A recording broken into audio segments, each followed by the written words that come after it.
Open This your conference camera. will now be recorded. Yes. Right. Very good afternoon, ladies and gentlemen. On behalf of Honorable Secretary General Dr. G.P. Agarwal and Dr. Sanjeev Lak, Executive Secretary WASME, I, Megha Chadda, Deputy Director WASME, heartily welcome all dignitaries and participants for live international webinar World SME Day on World SMEs, Resilience to Resurgence post Covid-19. Let me brief about WASME, a global organization having member representatives in more than 100 countries, spearheading the cause and development and promotion of SMEs worldwide through policy advocacy, information dissemination, conferences, seminars, events, trainings, publication, network linkages, and many more since 1980. WASME enjoys the consultative and observer status of United Nations. Now I invite Dr. Sanjeev Lak, Executive Secretary WASME, to welcome guests and deliver inaugural address. Handing over mic to Dr. Sanjeev Lak. Dr. Lak, please. Thank you so much. Thank you, Megha. On behalf of our Honorable Secretary General, Dr. G.P. Agarwal, I, Dr. Sanjeev Lak, Executive Secretary, WASME, heartily welcome galaxy of experts over here.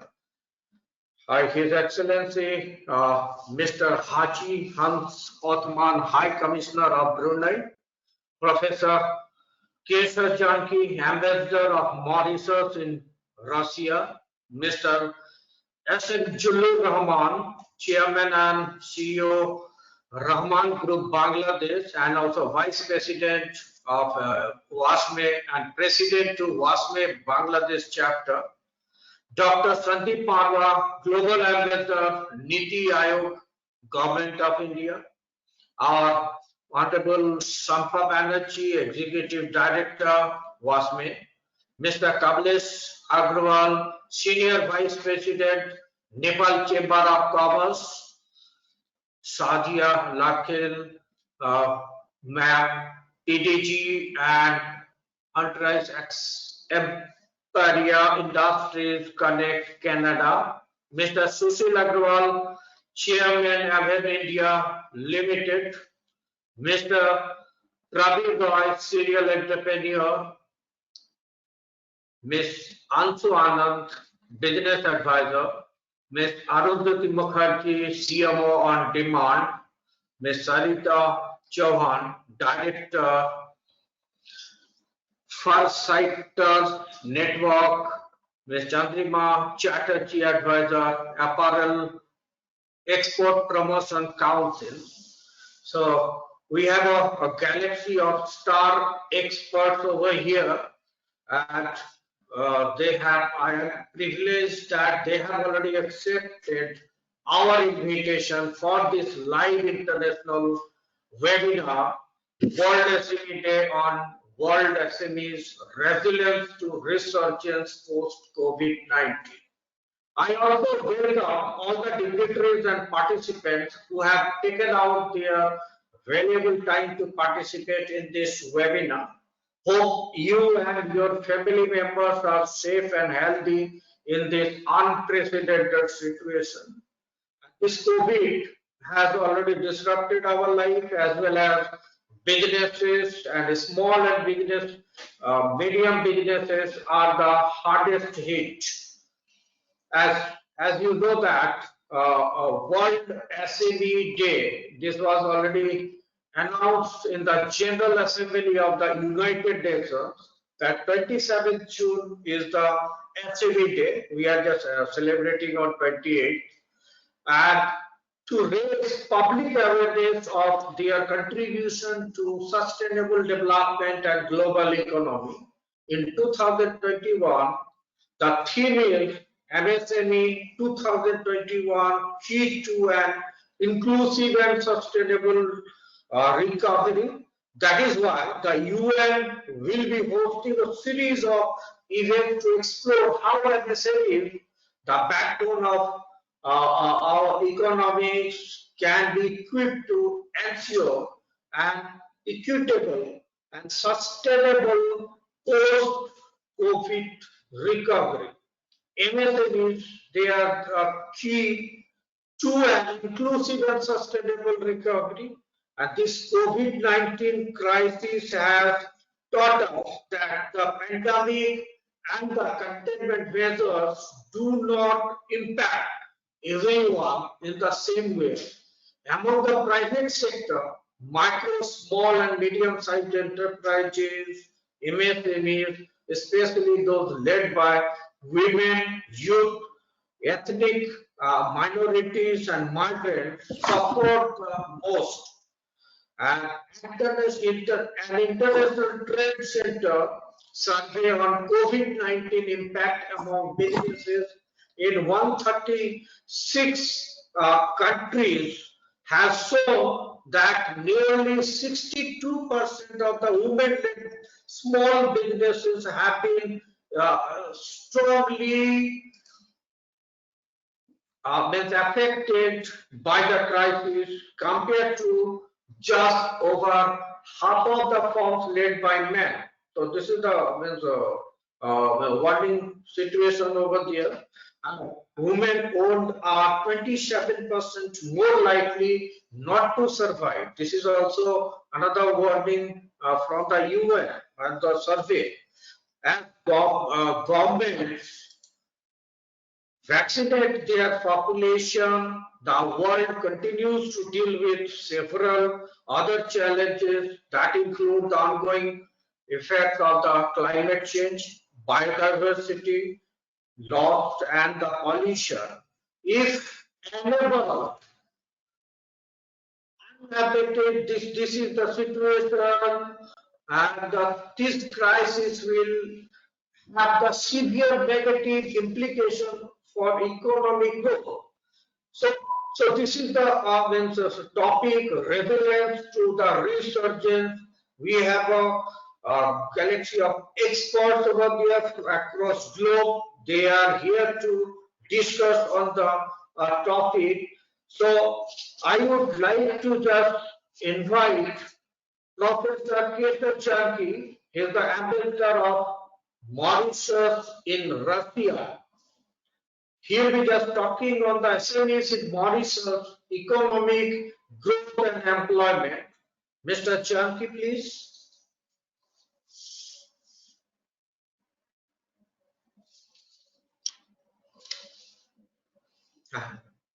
Mr. Chanki? Professor Chanki? Are you there, sir?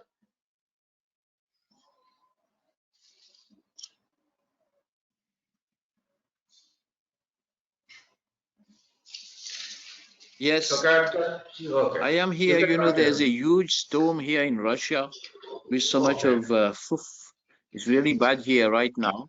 I have a slight problem of connection, but still I can start. Maybe you have to bear with me without seeing me because I'm trying to fix my camera. They are telling me slow connection just because of this storm, and it's really bad. So anyway, let me first of all thank you for inviting me to participate in this interesting seminar, this opportune seminar, which is very important.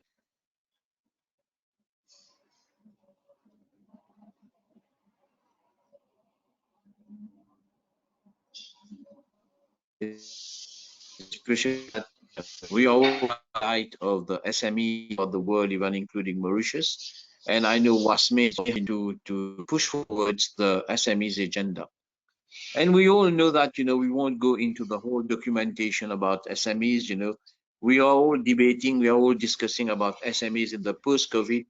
And it's difficult to really say that whether we are in the post-COVID right now because of the resurgence of the number of waves. There are some countries which are even experiencing the fourth wave now. Even Russia, we are in the third wave of the pandemic right now.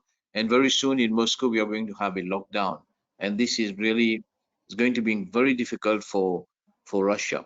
Now, as you all know, and you're all experts in SMEs, I'm sure that the whole business model has changed, following the post-COVID. And we all know that even before COVID, before the new normal, as we say, in normal times, SMEs were having a lot of problems to survive. SMEs were having a lot of problem to really to come forward. SMEs has been, all governments have had to intervene in order to push forward SMEs. And we know now with COVID, with the pandemic, I think it's clear that the impact of the SMEs is much more higher as compared to other business organizations.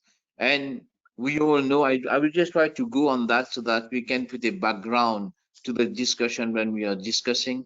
We all know that, and there's a lot of documentation on that about SMEs. SMEs face, the problems of information gap. Given the variety of SMEs are non-homogeneous. So we have a situation where SMEs do not have the information about the technology, about the market, about the finance and finance active facilities. And you know that SMEs, if you look at, because they are small, the cost per unit is very high. They have administrative costs. They have problems of access to capital, to machine, to leasing, access to markets. You have a lot of managerial problems. Managers are costly, and SMEs, when they start, they don't have the managerial experience, the accounting potential to do the right accounts. And even if you look at the legal systems in many countries, they don't really take SMEs seriously. SMEs is like the poor relative, because they try to look at the export sector, the new export sector. They try to look at the importers, they try to look at the investors. Even including Mauritius, we have the same problem. The law try to regulating and try to push forward and give facilities to SMEs. They are not very clear, and they are always passed with delay. SMEs have high risk, and the risk of failure for the SMEs, and SMEs have to deal, and it's very difficult. SMEs with their own financial problem, with their cash flows problems, to really to deal with technological changes, with structural shift in the economy. And we all know that the whole world has been changing with liberalization and world competition. SMEs in most countries, including Mauritius, has been suffering. That's why the risk of failure, the risk of sustainability is really very high. And lobby, one of the things that in small countries, even in big countries like yours, that's what WASME is doing a good work, is to lobby in favor of SMEs. We have a big problem to lobby for SMEs. Believe me, despite the fact that we can be very big, a big amount of SMEs, because SMEs are diverse. SMEs are non-homogeneous. They are not alike, and they are involved in so many different activities. And SMEs are also dynamic. Given the dynamism of the economy, SMEs has to change, they have to survive. It's really difficult for SMEs to have one voice. Okay, and so this is another problem with SMEs. And then, despite all this, I must say that SMEs, play a very important role in any economy in terms of employment creation, contribution to GDP, okay, in terms of trying to promote entrepreneurship in the economy, and trying to really, SMEs, some of the SMEs are flexible. SMEs is like the lifeline of of an economy. Now, coming to Mauritius, and SMEs, in Mauritius, you have actually around 124,000 SMEs, in Mauritius with a population of 1.2, 1.3 million. But then SMEs contribute to 40% of the GDP. And now the government is planning to increase the contribution of SMEs to 56% to GDP. It is quite ambitious, but then it will take time. But in terms of overall employment, SMEs is around 56% of overall employment in 2020. But then, the classification of SMEs keep changing. And in Mauritius, we used to say that all enterprises which is below up to 2 million rupees, they are classified as SMEs. And in Mauritius, given COVID and even pre-COVID, government has come with a plan to increase the contribution of SMEs, because SMEs really provide lots of jobs, and it is a very pivotal for the economy. And if you look at the activities in SMEs in Mauritius, a small island, You know, in the SMEs are basically 31% of SMEs are in the wholesale and the retail, and 16% of SMEs is in the traditional agriculture, 14% is in the transport and storage system. But what we see, surveys done in Mauritius see that 80% of the SMEs are male dominated. So there is a room for women, there's a room for gender, to go for gender bias, so that we try to promote women in SMEs.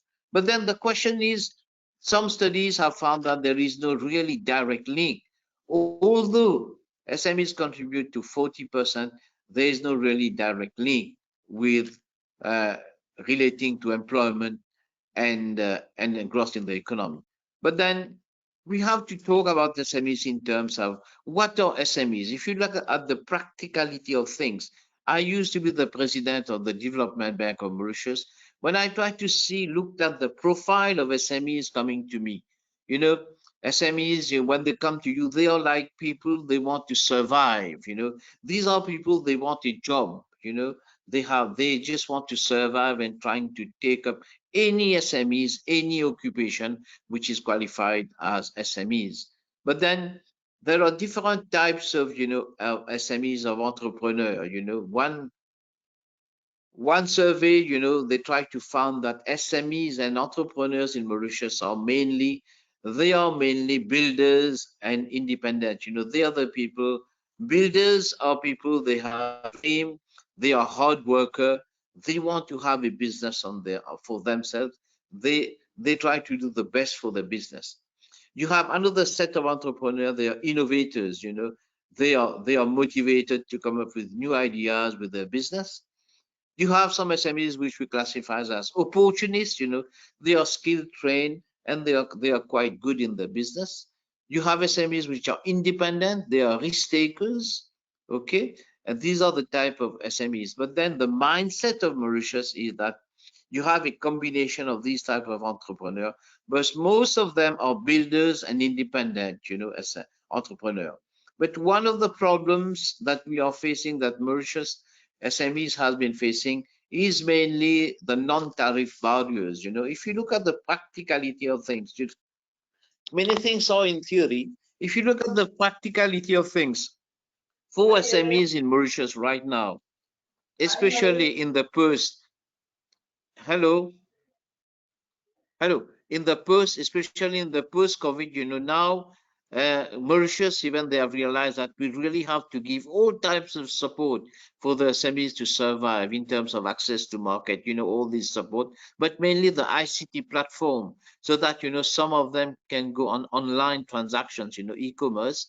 But then really the economy has suffered badly with a negative growth of 16%.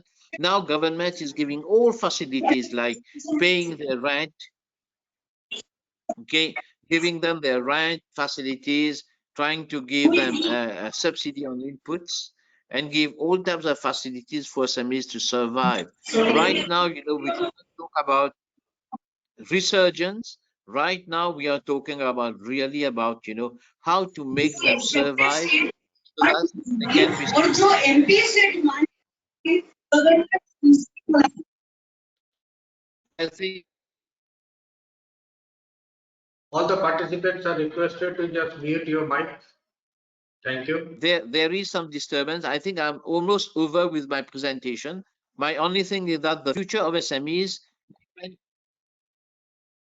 yeah, I think the future of SMEs lies basically in the support and the speed at which the government can address the problem of SMEs, and also lie in the extent to which SMEs can use technology and change their business model.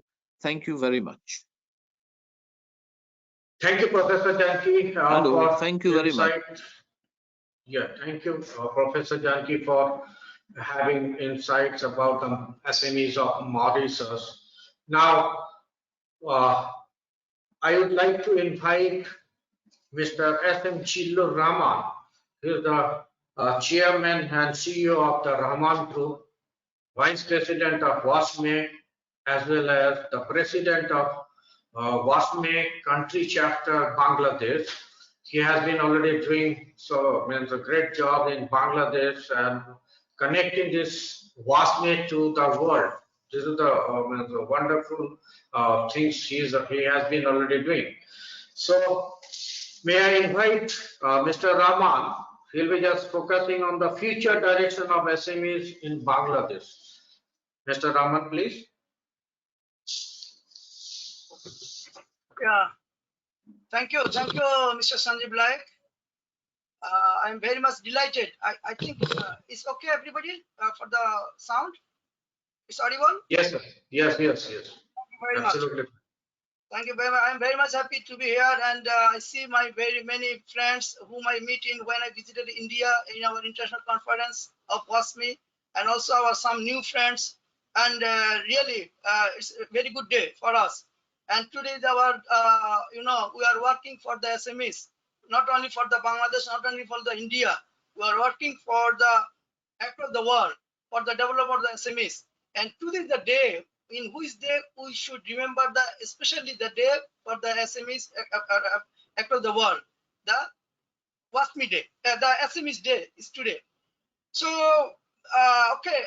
let us come to our point. That, as Mr. Laik just told me, for the what we should do for the post COVID-19 in Bangladesh, and the direction from our government or from our business community. Very good.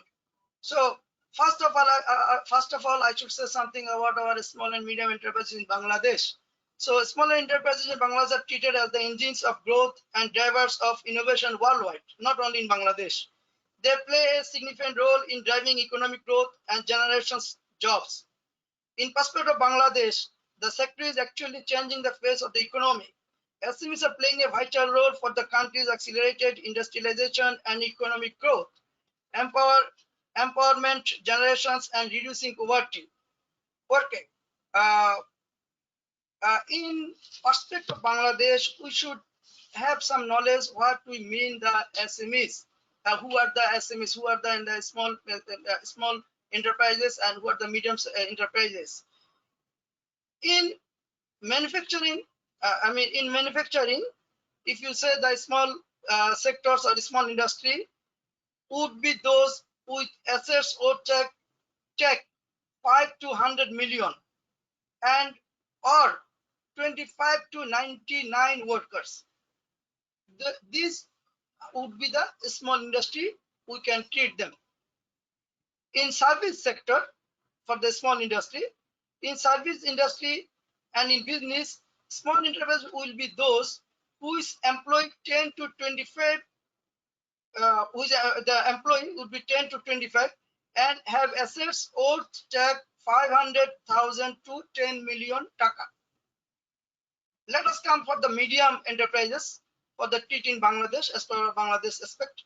The in manufacturing would be those with assets worth 100 to 300 millions, 100 to 300 million taka, build minus land and factory building and including replacement value, or 100 to 250 workers.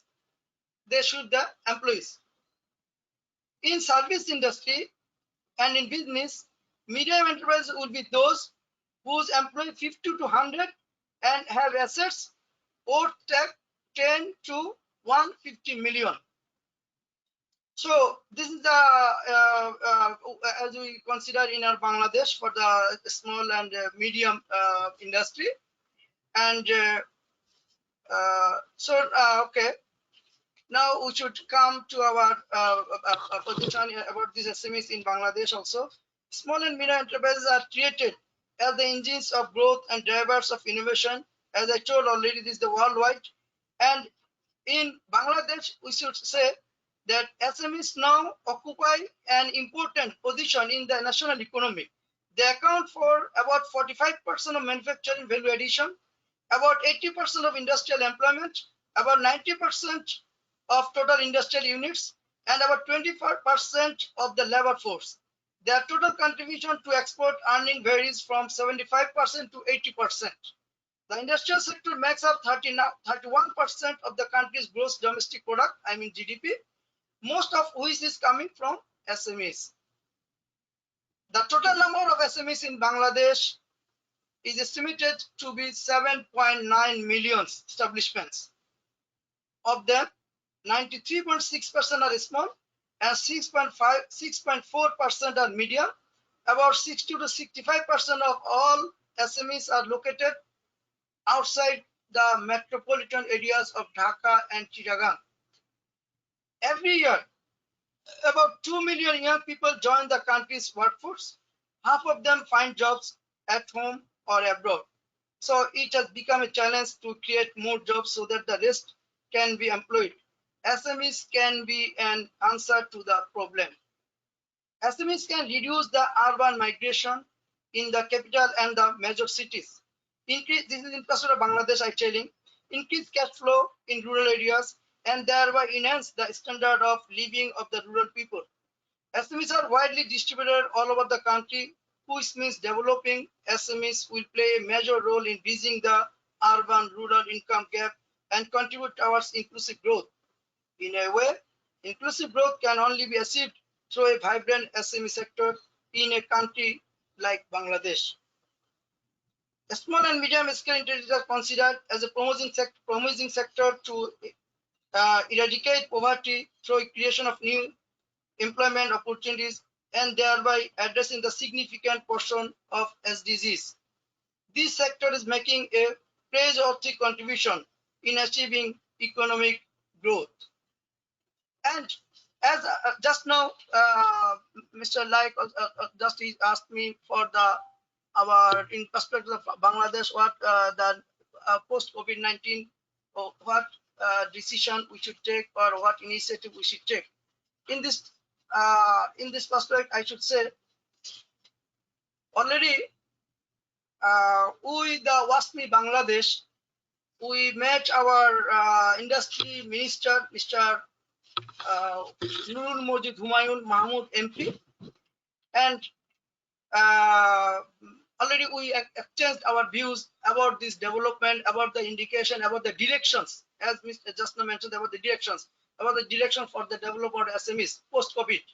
Because in this COVID, not only in Bangladesh, this pandemic, not only for Bangladesh, not only for one country, it is for the worldwide. So this pandemic we are facing worldwide, and everybody, not only the SMEs, also the micro, also the cottage, also the large industry, everybody we are trying our best how to survive, what the safeguarding to exist our existence. So in this case, of course, we must have the main support from the government. For as I told, for each country, all the SMEs, all the cottage industries, all the micro industries, they must need the support from the government.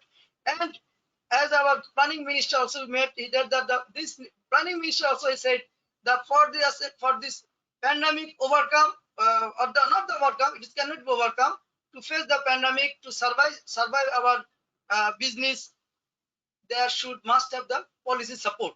The policy support is a must needed for the I mean, what I can say, existence, to maintain the existence of the business community. So this policy support is coming from the need to come from the government.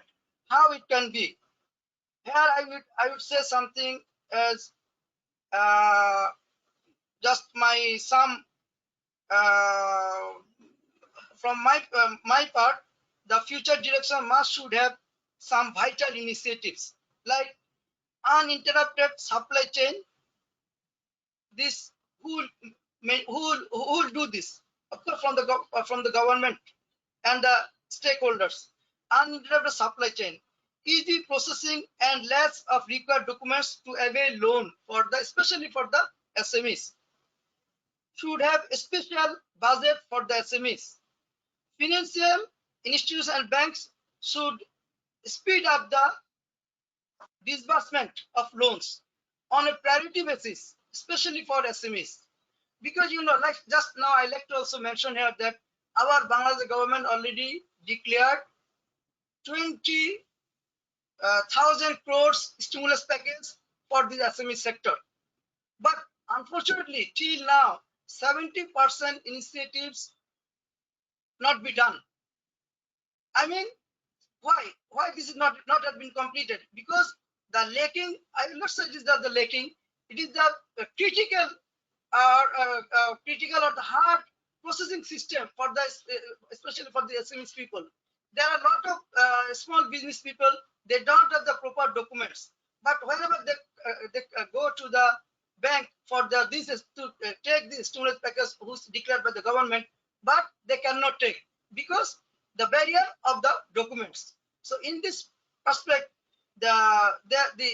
for the indication for the directions of the government, there should have the how can be easier to prepare the documents to get to avail this loan for the SMEs. 49% of micro farm reported that they did not have adequate liquidity to sustain themselves. So they should get liquidity in different forms as they can continue their business. And you know, who are the small business people? Before I also mentioned in my different seminar and webinar that a small business, they have hardly 45 days to 60 days. They have the cash amount with them as their working capital. But after that, what would be? You see, there were just last one and more time. This pandemic, it is continuing. So if they not get the cash money from the whatever the forms, it should be formed from the government by these NGOs, by this bank, through the bank, through the NGOs, through the other any departments, through the any other bank financial institutes. This small, this cottage, this micro, they should get the cash flow as they can run their business. Otherwise, they cannot survive. And of course, always we, the business people, the business leaders, and the civil society, they are talking about the sustainability of the poor business people. I mean the SMEs people, SMEs business people. So if the government take the proper initiative, proper direction, I hope they would be sustained and they would get the safeguard. And that one time our government, he already mentioned that we are working hard to bring the economy back to its normal stage. Our government, Mr. Fazle Kabir, is the governor of Bangladesh Bank, and he also said we are committed to implementing the stimulus package and have instructed banks to provide loans to the cottage, micro, small, and medium enterprises at subsidized interest rates. So interest rate is not the main thing. My point really is not the main thing. Main thing, the processing, the easy processing to get these facilities, to get these stimulus packages part. Okay, interest rate maybe they can write. If they not get the money, what is the interest rate? This is the up or down. This is not the matter. So, and my one friend, Mr. Janki, he told that many countries they are not so many countries they're not taking the SME sector seriously. But with the Bangladesh, we are fortunate that our government already taken, as I discussed with the ministers. So I got this idea I got that our government already taken the SMEs as seriously. So it is fortunate that yes, we are fortunate that yes, we are very much hopeful. We can sustain, we can develop, we can live our life, we can live well as before the pandemic and facing the pandemic by the support of the government. So our Prime Minister Sheikh Hasina, she told life and livelihood. Sorry, life and livelihood we need to be combinedly we should run. So we must have to save our life. Also, we need to earn our livelihood, and for this why we must need proper direction from our government, from our society, civil society, and also we are here from the WASME. We are working on that. Thank you very much.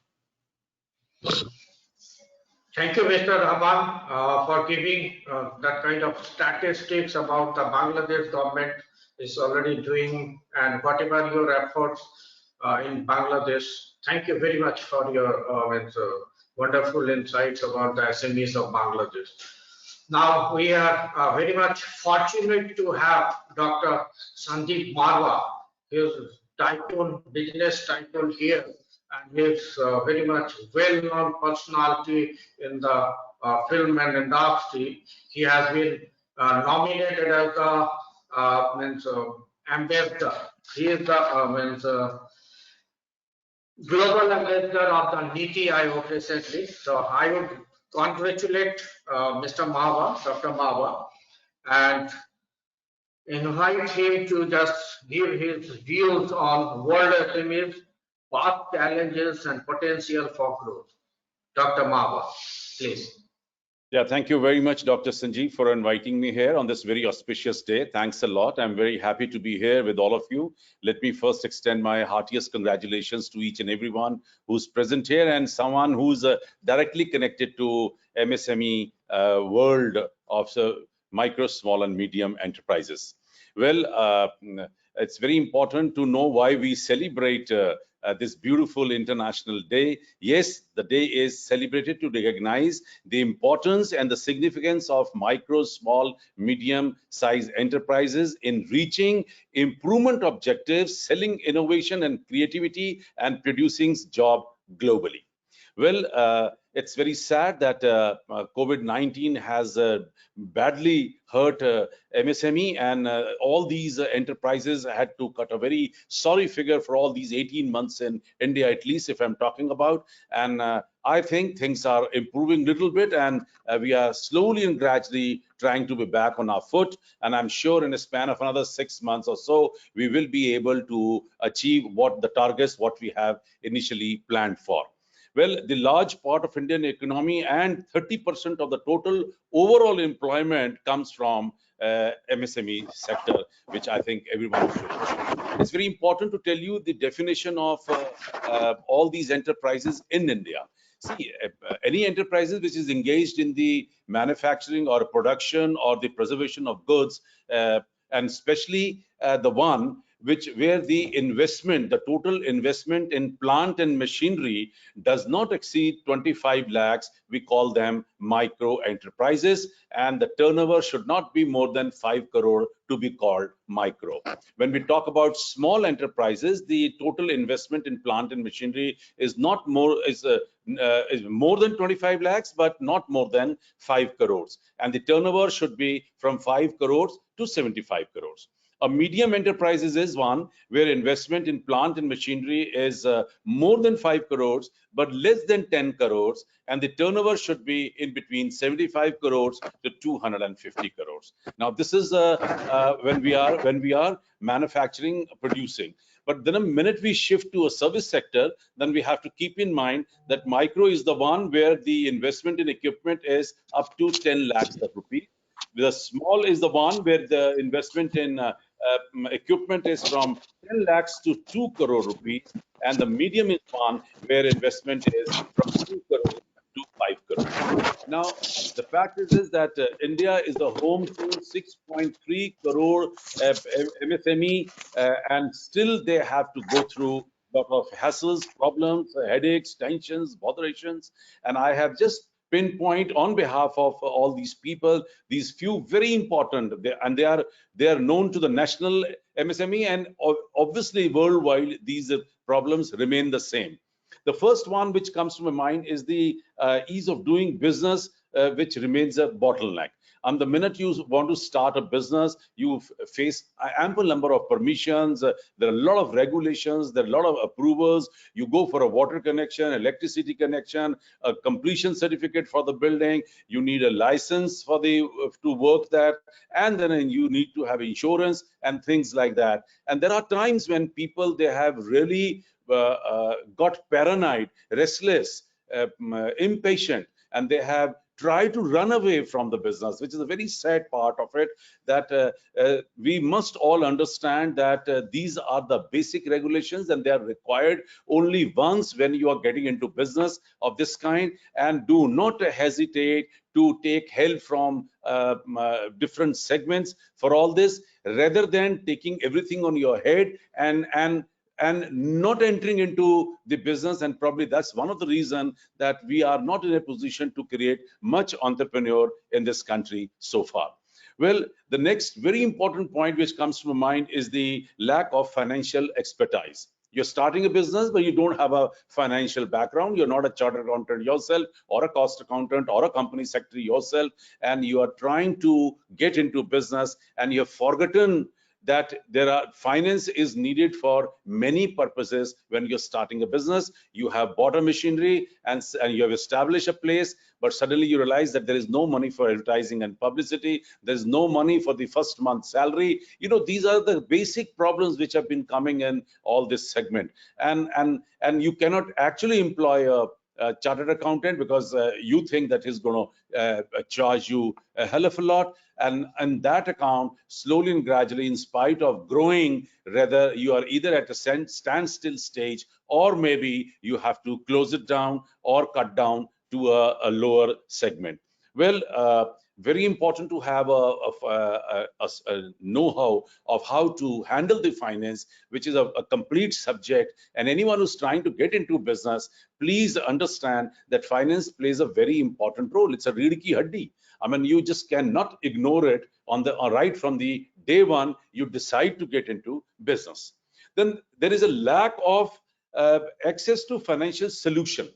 Now, you want to get into business. See, most of the people I've seen, when they try to get into these small business, either they want to start after retirement, so they have ample provident for a gratuity, they have consolidated all the funds and try to get into business, or they have sold probably their wife's jewelry. There are times when they are selling their ancestral land. There are times when they are in transfer of residence, and whatever money they have gathered abroad, and they're trying to put up a small setup in India.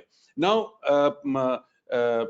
probably the first part they play very well, but on the second part they get stuck. I mean, it's a little tough today even to open a bank account. Let me tell you, and this is, we have to admit, when you enter into a bank account, to open a bank account, you need a Aadhaar card, you need a driving license, you need a passport copy, you need a electricity bill, you need so many other things. And on the very first day, the young entrepreneur or anyone who's trying to get into this business, he gets paranoid that I'm not even in a position to open a bank account. I mean, bank account is something which you have to open only once. I mean, you're running a business for 50 years, but then you have to open a bank account at least once. And for that, you need to prove your identity. Without that, it is difficult. But then has become a financial solution, a very major factor all over the world. See, technology remains a very major determinant. I mean, one, that you have no money sometimes even to hire a professional to guide you what equipment, what setup, what machinery you have to buy. So you are assessing yourself and committing a mistake, and somebody has cheated you and supplied you with the old machinery of the same kind, and you are producing probably an old kind of a rubber sleeper. And when you enter into the market with your final product, you realize that this model of a sleeper is already being sold 3 or 4 years back. Now it has been already replaced by something much more smarter and much more economical. So you had it. I mean, neither you can replace your machinery, neither you can buy the new one, and you are handicapped and you are a sufferer. So these kind of, I'm just giving small examples side by side so that you can understand fast. And this becomes a headache. And replacement of machinery needs a lot of money. Selling off your the whole setup is more than difficult. And most of the time, these people, they don't even own their place. They hire either factories or they hire their units, and they get stuck with that kind of a business. Then labor issue is another very important factor with MSME. You cannot hire the trained or very skilled or experts. You try to hire either unskilled ones or semi-skilled ones and try to train them to run the setup.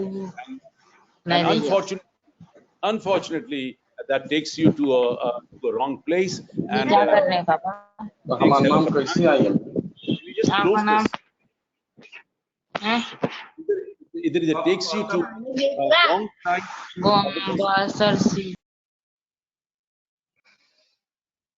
Yes, in any case. Yes, okay, sorry.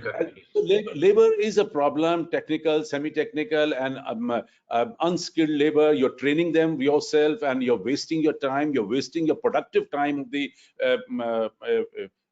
business, and slowly and gradually it takes to the rise of the product and then less sales. Now, another major problem which these enterprises are facing is a lack of trust. Now, it's so unfortunate. You are new. You are trying to create a niche for yourself. You are not a known brand, and the biggest problem they face is when you're trying to buy your product or a raw stock or your input for your factory, nobody wants to trust you, and you have to pay cash for your raw material. And on the other side, when you're trying to sell your product, the final product to the market, nobody wants to believe in your product, and they say, okay, leave the product and we'll pay you back after selling the product. So you get stuck at the both ends because of lack of the trust. On one side, you're paying cash to buy a raw material. On the other side, you're leaving your stock on credit and waiting for money to come back, and then you have no finance or no finance solution, and then you are in a bad shape and you are suffering. This is one of major factor which is happening in India also.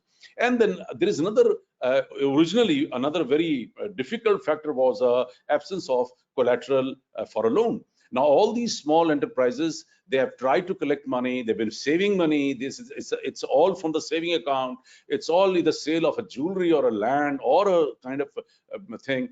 And then you are on rental basis. You don't have a collateral security to get major finance from bank, and sorry, and there you're stuck with no money. Now, these are some of the challenges what our MSMEs are facing. But then it's not end of the day. Let me tell you, it's not end of the day. And I'm very happy that Government of India has gotten a little out of way to instantly and immediately start working on these points. MSME, one, that Indian government has created a complete ministry today, MSME ministry, to look after 6.3 crore establishments so that they can be really taken care of.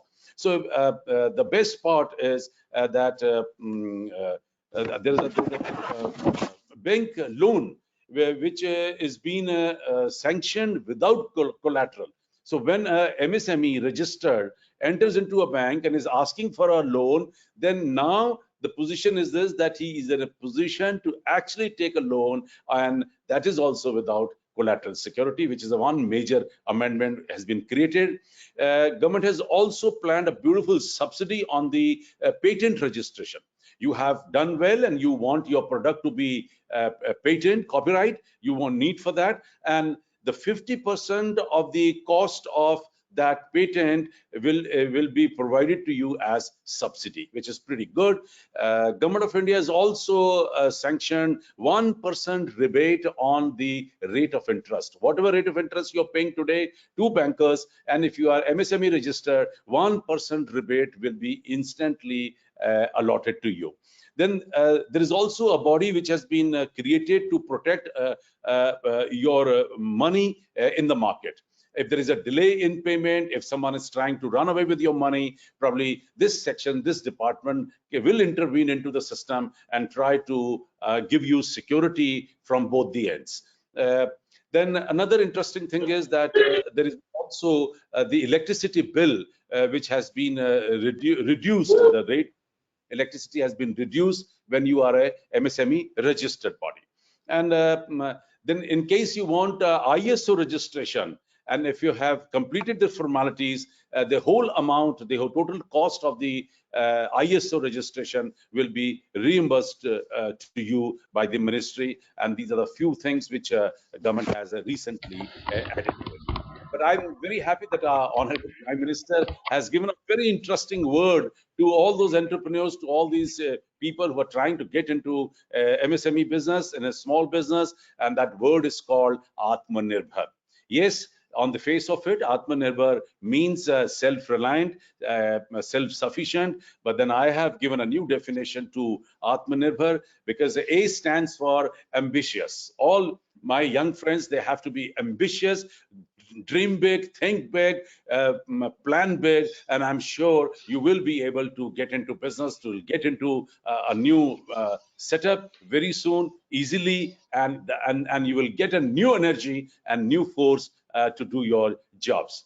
T stands for tough. You have to be tough and mentally prepared, that you have to see lots of unforeseen circumstances, which is very common in India, and mentally prepared that I'm going to get over all these problems. Trust me, then these problems won't even bother you. T also stands for techno-savvy, very important. I mean, people who doesn't even know how to use computer, they are in a fix today, because 90% of the government offices and private offices now, they are using computers for their day-to-day affairs. So it's very important that you must become a techno-savvy, learn about your machinery, learn about your equipment, what exactly you're trying to get into, and have some kind of a workshops on them, so that you are trained before you enter into your own factory setup or a business setup. M stands for motivation. Very important to get into any business. It's very important that you must develop that motivation, and motivation, you know, is not for sale in any of the shops. So develop a beautiful motivation for yourself, so that you can actually do your job enthusiastically. A stands for attitude. Many people, they lose business only because they have a wrong attitude. Either they are over proud or overconfident. Be polite, humble, sober, down to earth, and get into business. Because this is, when you're doing business, you have to be in touch with so many people. You cannot rule people and then do business. Unfortunately, people are not even aware of that.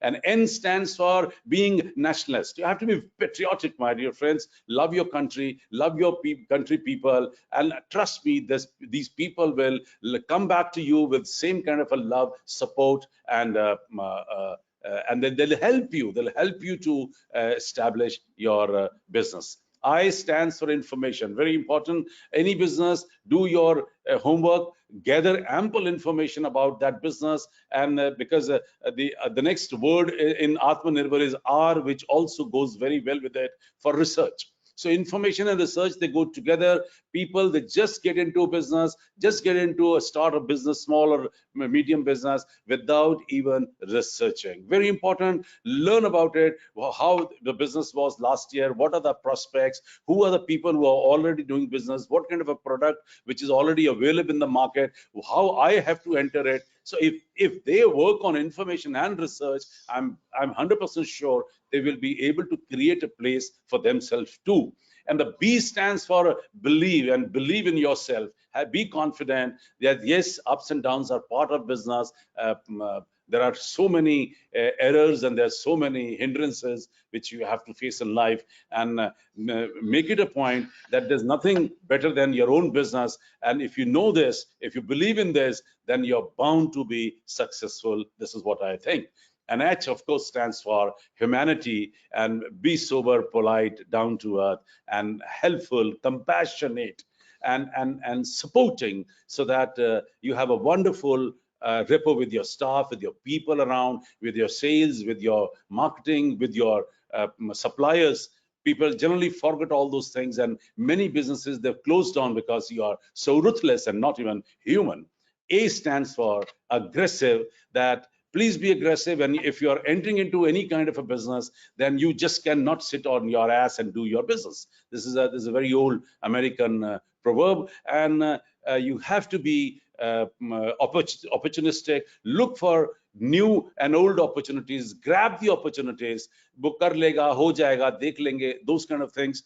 Don't run, in today's time when you are actually in a business. And our last word of Atmanirbhar is a result oriented. Please marginalize that this result, that I am bound to be successful, and this should be my minimum results. Even if I have not earned cash, at least I have earned reputation, I have earned contacts, I have earned, my first year is at par. Do not expect too much from your own self on the very first day or very first year. So I'm sure you will be able to survive in this business and will do much, much better than what you are thinking today. Last line before I close, कि नजर बदलो नजारे बदल जाएंगे, सोच बदलो सितारे बदल जाएंगे, अब कश्तियां बदलने की जरूरत नहीं, इरादे बदलो किनारे बदल जाएंगे. Thank you very much. Jai Hind. Thank you, Dr. Mahva, for wonderful speech. And you have been already chosen as the Global Ambassador of NITI Aayog. Under your able guidance, our MSMEs will get benefited what they have been already lacking with the professionalism. So under your able guidance, they will get some support to survive and revive in this unprecedented situation. Thank you. So now I would like to just invite Mr. Kamlesh Agrawal, Senior Vice President and Nepal Chamber of Commerce. So he has been already doing actively working with the SMEs of the Nepal, and he has been doing a wonderful job there. So he'll be just putting his thought on international opportunities for SMEs of Nepal. So, Mr. Agrawal. Thank you. Thank you very much for inviting me in this international live seminar. First of all, my warmest regards from Nepal to all dignitaries participating in this live international webinar. My heartiest congratulations to all SMEs of world on the occasion of World SME Day. Further, also extend my warm gratitude to WASME for contributing vital role since its inception in 1980 for stemming from multilateral cooperation, 6 changes for the better and significant contribution towards the development of small and medium scale enterprises of the world. We have also in Nepal very serious impact of COVID-19. Impact of second pandemic in Nepal is also very serious. Still we are in lockdown tenor since last 2 months. The problems of the SMEs in every country are similar, but only the difference is that how much support, in what way support of the government, which differs from country to country and economy of the country to country. But anyway, now the topic given to me is the international opportunities for SMEs of Nepal. Let me to brief about Nepal. Nepal is a buffer state between India and China, known for its mountainous peaks in the world, including Mount Everest, world tallest peak.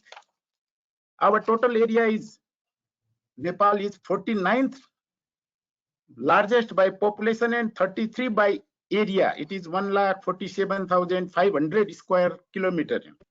Nepal also considered a strategic financial center in South Asia, connecting 2 giant economies of the world, India and China, having 1/3 of world total population.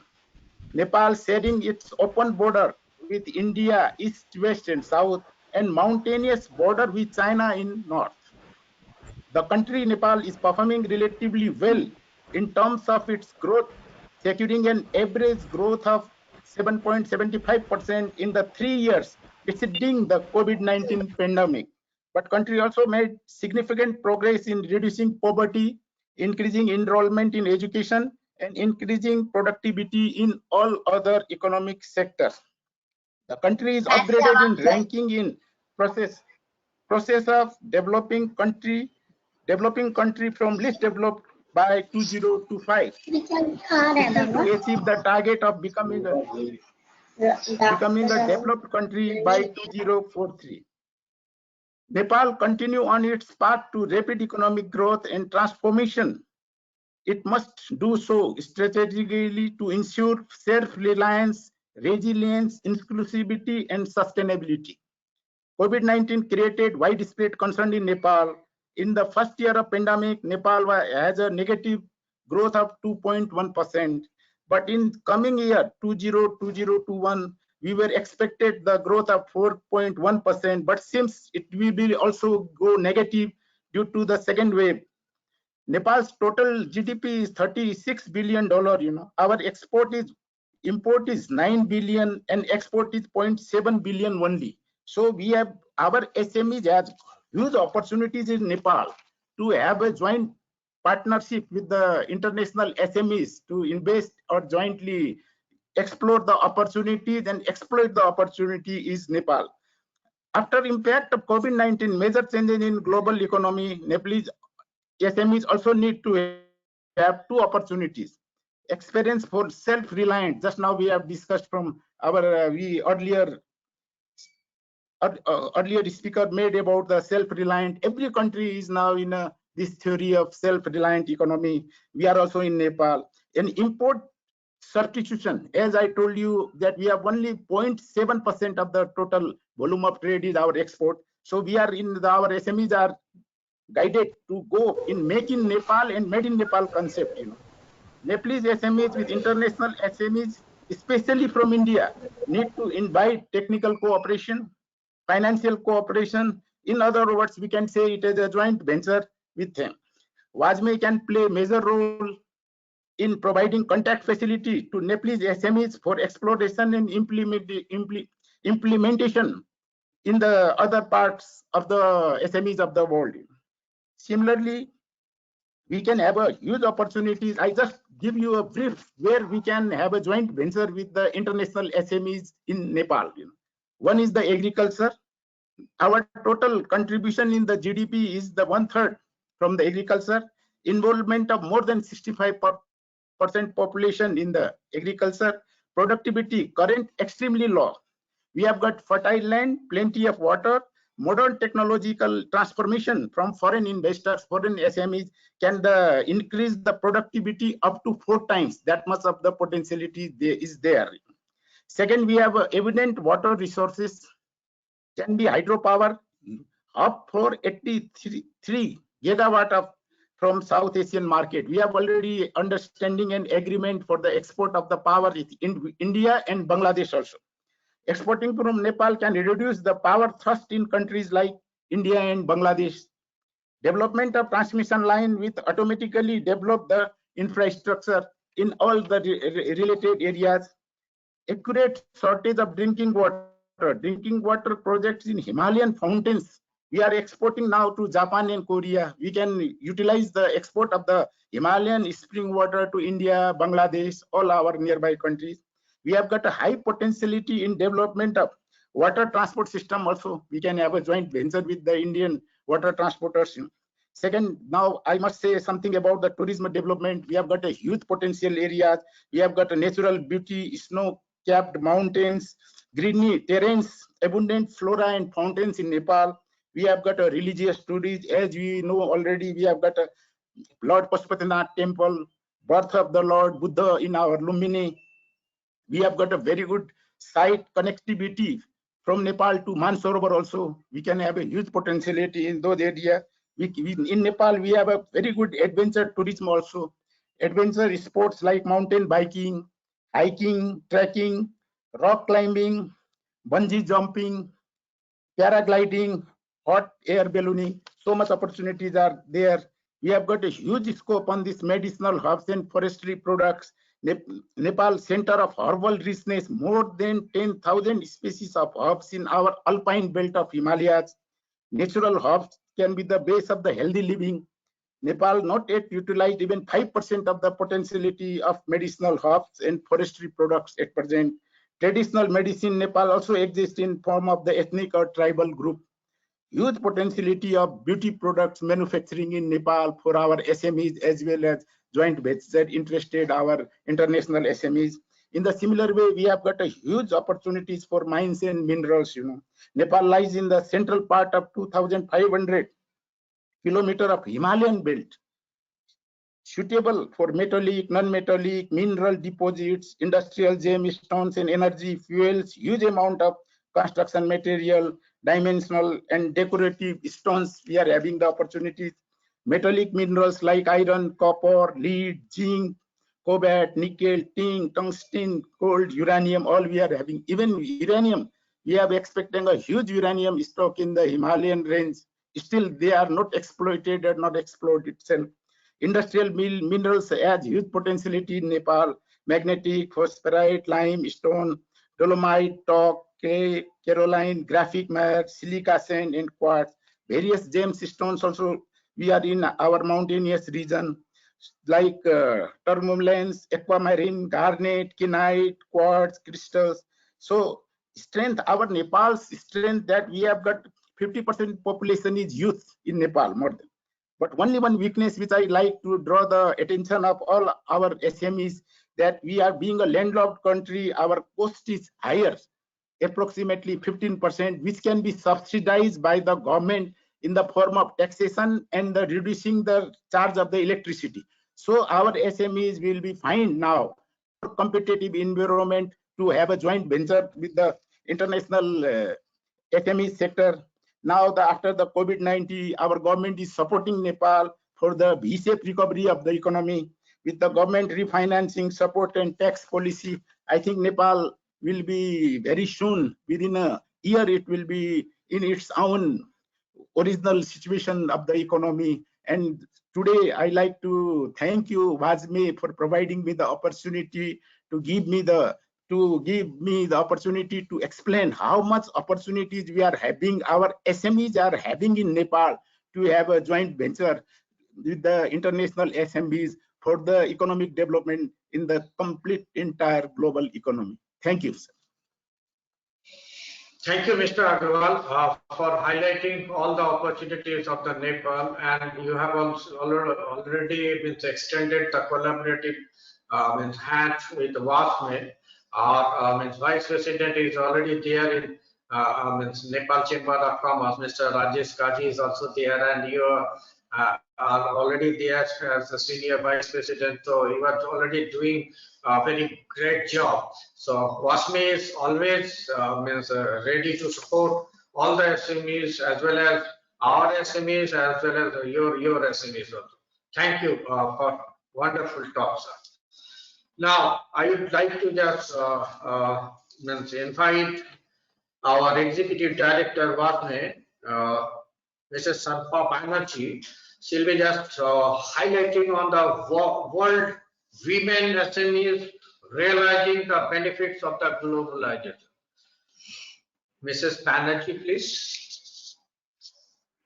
Thank you, Dr. Laik. I'm really happy that we are able to organize the webinar in such a way, despite of all these barriers of pandemic and all. And again, I'm happy to see so many versatile fraternities here. Dr. Janki is High Commissioner there in Russia. Then Ambassador Edwin from Tanzania. Mr. Kamlesh, I'm really happy to connect you after a long gap. Our Vice President, Mr. Jilur Rahman, and he's also President Bangladesh, is doing a lot of things there. I'm really happy to see you all here, sir. Muttu sir is here. So many versatile fraternities. Dr. Marwa is here. So my topic is here, women and entrepreneurs in SMEs realizing the benefits of globalization. So all of us, we know that an entrepreneur is an individual who creates a new business, bearing most of the risks and enjoy most of the rewards. He is an innovator, a source of new ideas, goods, services, and business and procedures. So who these women entrepreneurs now? Women entrepreneurs are those women who think of a business enterprise, initiate it, organize, and combine factors of production, operate the enterprise, and undertake risks and handle economic uncertainty involved in running it. The number of women-owned business increased nearly 3,000% since 1972, according to the 2018 State of Women-Owned Business Report commissioned by American Express. Not only that, but between 2017 and 18, women started an average of approx 800 new businesses per day in the US, with women now making up a whopping 40% of new entrepreneurs. It's clear that more women are turning to entrepreneurship ever before. Then globally, there are about 380 million entrepreneurs. The Global Entrepreneurship Monitor, GEM, it's a measuring organization, found that over a 3.5-year period, 254 million male and 126 million women started to run business, and 98 million operated established businesses. Most of these soon-to-be entrepreneurs live outside the global economic system. Others are housewives, stay-at-home moms, or women who are discouraged from working, but no matter what others may want, these women are forced to be not with. The reality is that women are still the primary caregivers, whether where they are living doesn't make any difference. They are the primary caretaker of their children, aging parents. One research indicates that primary reason American women start business is to accommodate work to their family needs. Another survey revealed that roughly 75% women said flexibility is more important than making the most money.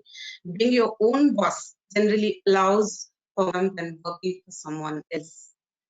Unfortunately, the gender pay gap has remained relatively stable over the last 15 years or so.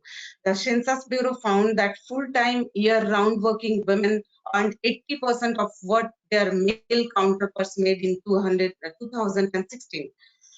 If change continues in this way, then women will not reach pay equity with men even till 2025.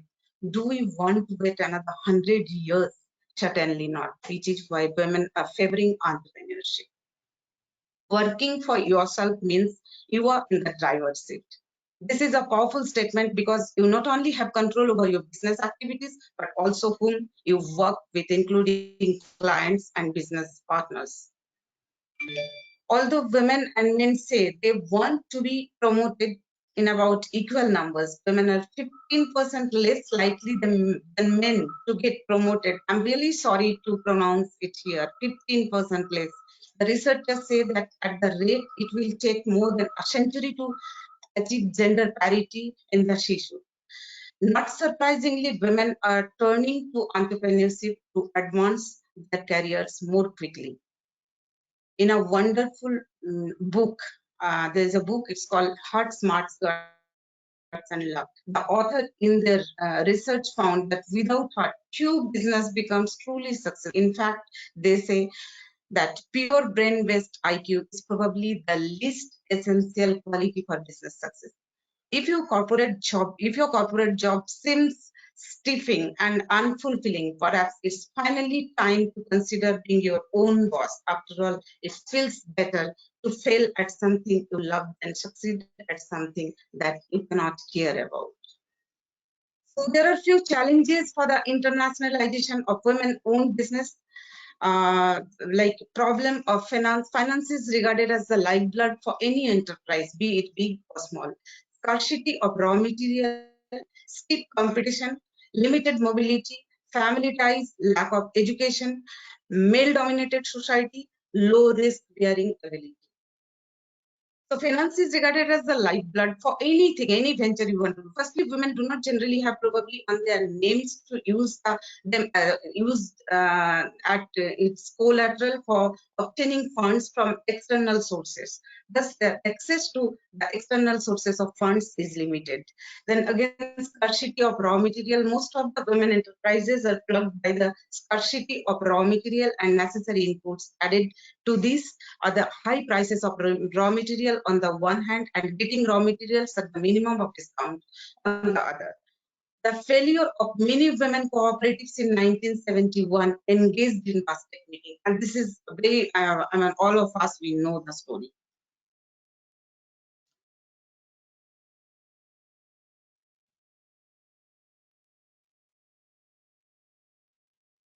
So steep competition is there. Women enterprise do not have organized setup to pump in a lot of money for canvassing and advertisement. Thus, they have to face a steep competition. Then limited mobility is also there, unlike men.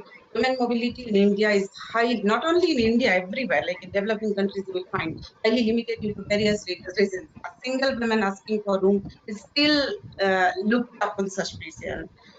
So, these are the humiliating attitude towards women, compels them to give up idea of starting an enterprise. Family ties in India, in Asian countries, even in Africa, it is mainly a woman's duty to look after the children and other members of the family. Men plays a secondary role only. In case of married women, she has to strike a fine balance between her business and family. Her total involvement in family leaves little or no energy and time to devote for business. Then lack of education, around 3/5 of women are still illiterate in developing countries. Literacy is the root cause, illiteracy is the root cause of the socio-economic problems due to the lack of education and that too qualitative education. Women are not aware of business. Thus, lack of education, hampers one types and the other problems for women in setting up and running of business enterprises. Then male-dominated society, male chauvinism still exists, and you cannot deny it. The Constitution of India speaks of equality between sexes, but in practice, women are looked upon as a block that is weak in all respects. So women suffer from male reservations about a women's role, of ability and capability, and are treated accordingly. Then a low risk bearing ability is also prevalent due to all these factors. They are less educated and economically not self-dependent. All this reduce their ability to bear risk involvement in running an enterprise. In addition to all these above problems, inadequate infrastructure facilities, shortage of power, high cost of production, social attitude, low need for achievement, and socioeconomic constraints also hold the women back from entering into business. So there is need to overcome all these things. So usage of information and communication technologies, daily business operations may offer special opportunities for women-owned businesses. Then international trade and service, a sector in which most women-owned business can be found, it's growing as a proportion of global GDP. In large part as a result of the advances in technologies for delivering these services to foreign markets. ICTs can also increase the opportunity for efficiency gains through outsourcing and other forms of supply chain reorganization. This can be of value of women entrepreneurs seeking to establish forms of international cooperation such as FDI and strategic alliances. This can also help women entrepreneurs work under more flexible conditions and therefore balance and double burden of family and professional responsibilities more successfully. Network providers value added by increasing the flow of information, then public-private partnership can also play an important role in helping business. Internationalized partnership initiatives currently underway in different countries. Then women entrepreneurs are increasingly setting up their own networks and becoming more integrated in existing ones. They're also beginning to form and participate in virtual associations, network and online forums. Regional, national and international women entrepreneurs associations have been found to provide an important source of information and support them. So new and established women business owners. So women are forming associations, like we can say we have in WASME, like Ladies Women Chamber, Women Wing. Then Wiki is also there. There are a lot of women association, dealing with the present scenario in terms of women entrepreneurship. So to increase, to increase their access to technology, increase familiarity with the business culture, foreign markets, and access their markets more effectively. Thus, in many respects, women-owned business may be in the process of overcoming obstacles in many of the areas crucial for internationalization. The extent to which women entrepreneurs seize the opportunities offered by networking and new technologies is critical for their ability to grow and internationalize and fulfill their potential as major players in the global economy. So why women must play a greater role in the global economy? Societies with greater gender equality not only offer better socio-economic opportunities for women, but also tend to grow faster and more equitably. There are, gains in poverty reduction, environment sustainability, and so on. The majority of women entrepreneurs run micro, small, and medium-sized enterprises. More than 30% of MSMEs are owned by women. I repeat, more than 30% of MSMEs are owned by women, yet only 1 in 5 exporters is a woman-owned business. This is very strange and ironic of our system. If we want to see the global economy prosper, we must enact the domestic policy and structural reforms that will empower women and MSMEs. Flexing what has been an muscle will enable us to realize new and measurable gains, including a credible response to the concerns around growing wealth inequality. So I have a case study apart from all these, although we have so lot of case studies there, but I have a case study from Mozambique. He is Monica Musunda, a Zambian entrepreneur manufacturing locally sourced nutritional foods. And Monica employs 20 workers to process Zambian cereals with the right technical advice and targeted investment. She improves Java Foods productivity and the quality of the nutrition products for both local consumers and those in Southern and Eastern Africa. This is just one example. Otherwise, we have so many examples in India. Through Tata Power, we have developed an entrepreneur. Rather, we will say she herself developed through microfinance, and she has now more than 250 entrepreneurs working under working under her. And earlier she used to earn a very meager amount, but now she has grown up in such a way that 250 workers that they are engaged with her. So many case studies are there. We need to focus on that. So that's all from my side. Thank you so much. Thank you, ma'am, for insightful talk and lots of input about the women entrepreneurs and all. Now we have a dynamic lady from Canada. She is Sadia Lakel. She is the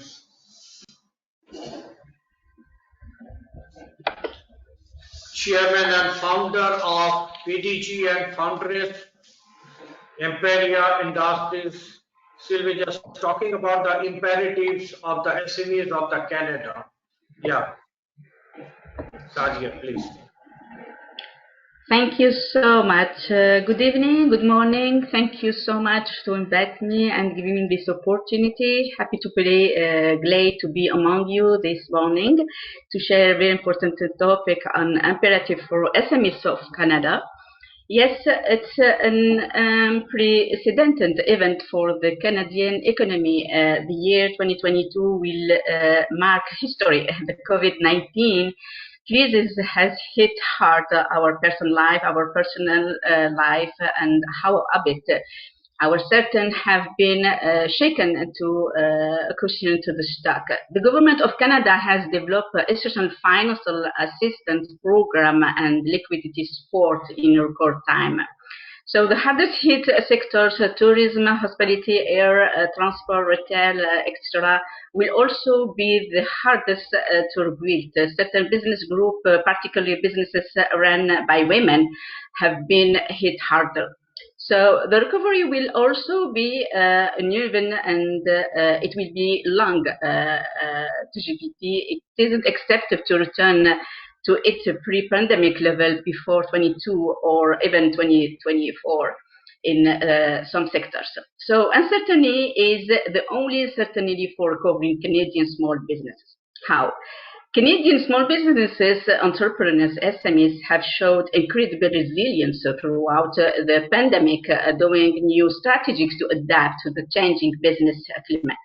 Study shows that 74% of SMEs are feeling confident when looking at the future of their businesses in the next 1 or 3 years coming. Challenges related to cash flow, supplier payment, and time management persist as business continued on their journeys toward rebuilding. And small business resilience is amazing. From the outset, SMEs adapt quickly and strategically to keep businesses running. So following the onset of the pandemic, Canada experiences a drastic drop in its real gross domestic product. Canadian economy have experienced nearly a full year 2022 of COVID-19, and businesses were adapting to the new reality by shifting to online sales, reducing hours, laying off staff, applying for government funding, of seeking rent relief. So small business makes 89% of all employees business in Canada. Therefore, these businesses have significant impact on overall Canadian economy, and SMEs accept more significant impact, such as disease in profitability and sales. So small businesses were more likely to experience this one year disease in review, and also less likely to be able to take on more debt and adopt on incredible various technology.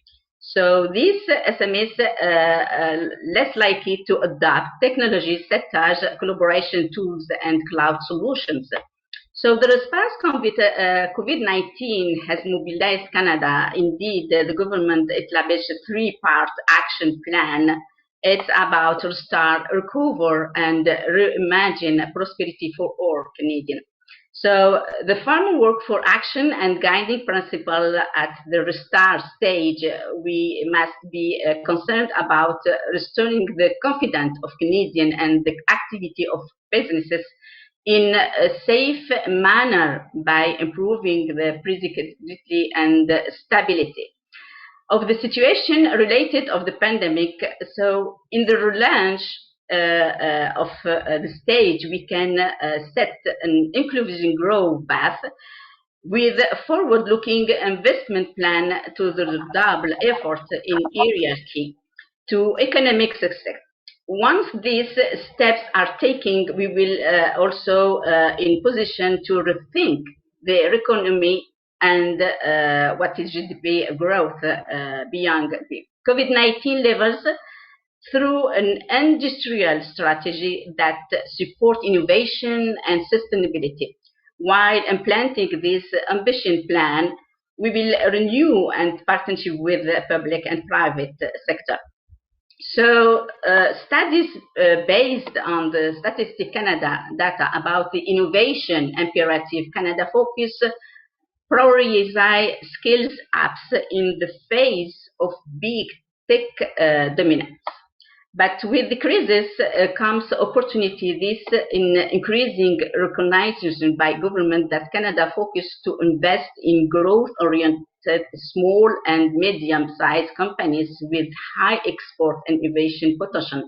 Such as firms are often adapting as skills which are well positioned to advance through the recovery and be a main source of net job growth.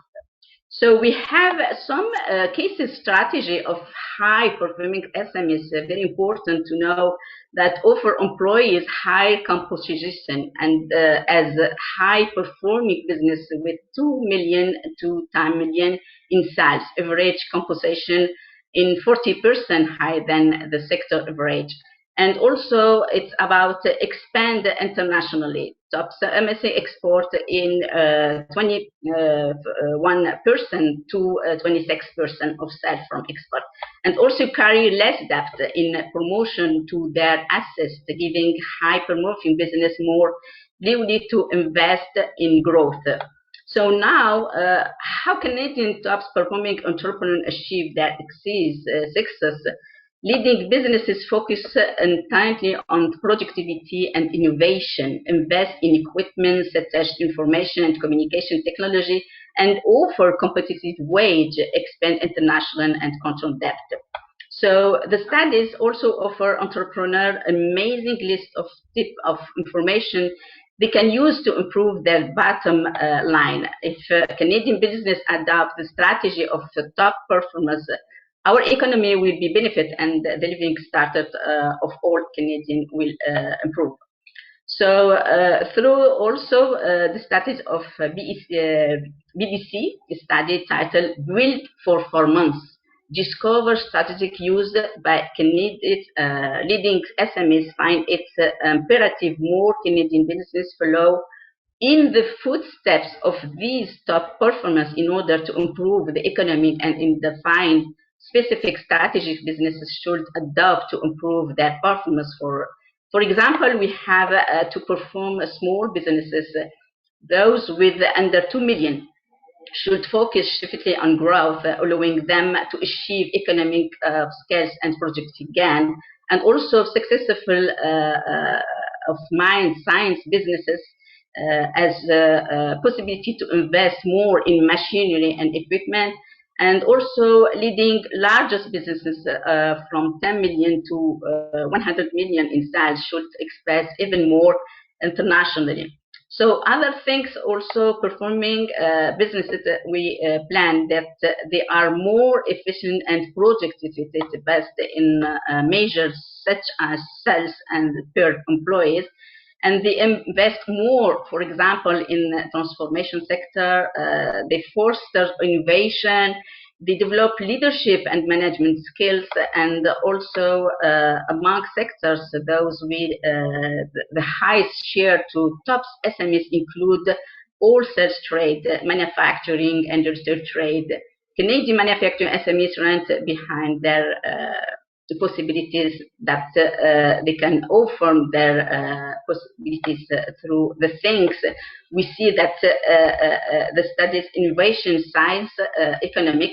So small businesses is big in Canada. 89% of all businesses have fewer than 100 employees. When you need to add in medium-sized businesses down to 500 employees, the person rise to 99%. They are the engine of economic, and their success is vital to Canadian prosperity. So about the small SMEs and their impact Canadian economy, there are also 1 million SMEs in Canada. Only 1% are medium sized. So the largest number of SMEs are in the wholesale trade and return sector. So only half new firms survive their 5 years. So we focus also what the experiences on the ground that we understand that, focus on small teams. The future, we see small, highly skilled teams increasing their capacity through scalable automation. Entrepreneurs will develop their revolutionary ideas within groups entitled and passionate about their objective to large teams slow down progress.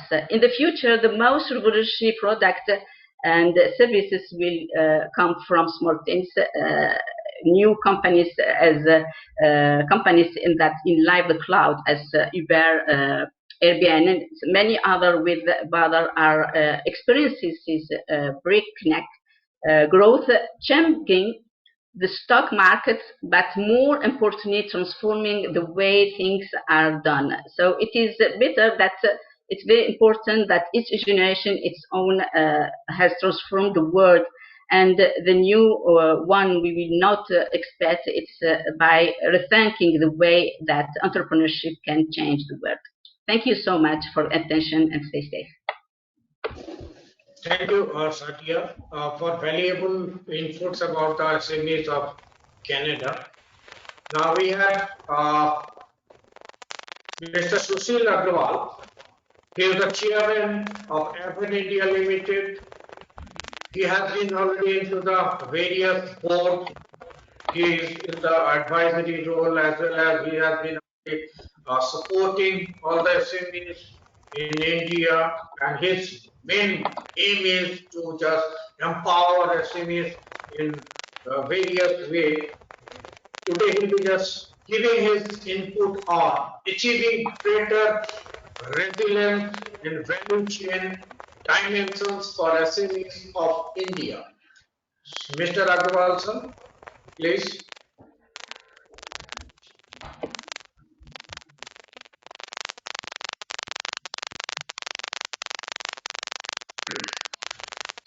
Some interruption in your voice, sir.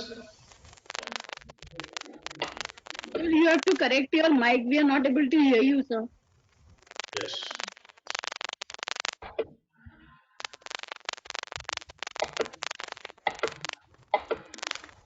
Can you remove some earphone or something like that and just speak example?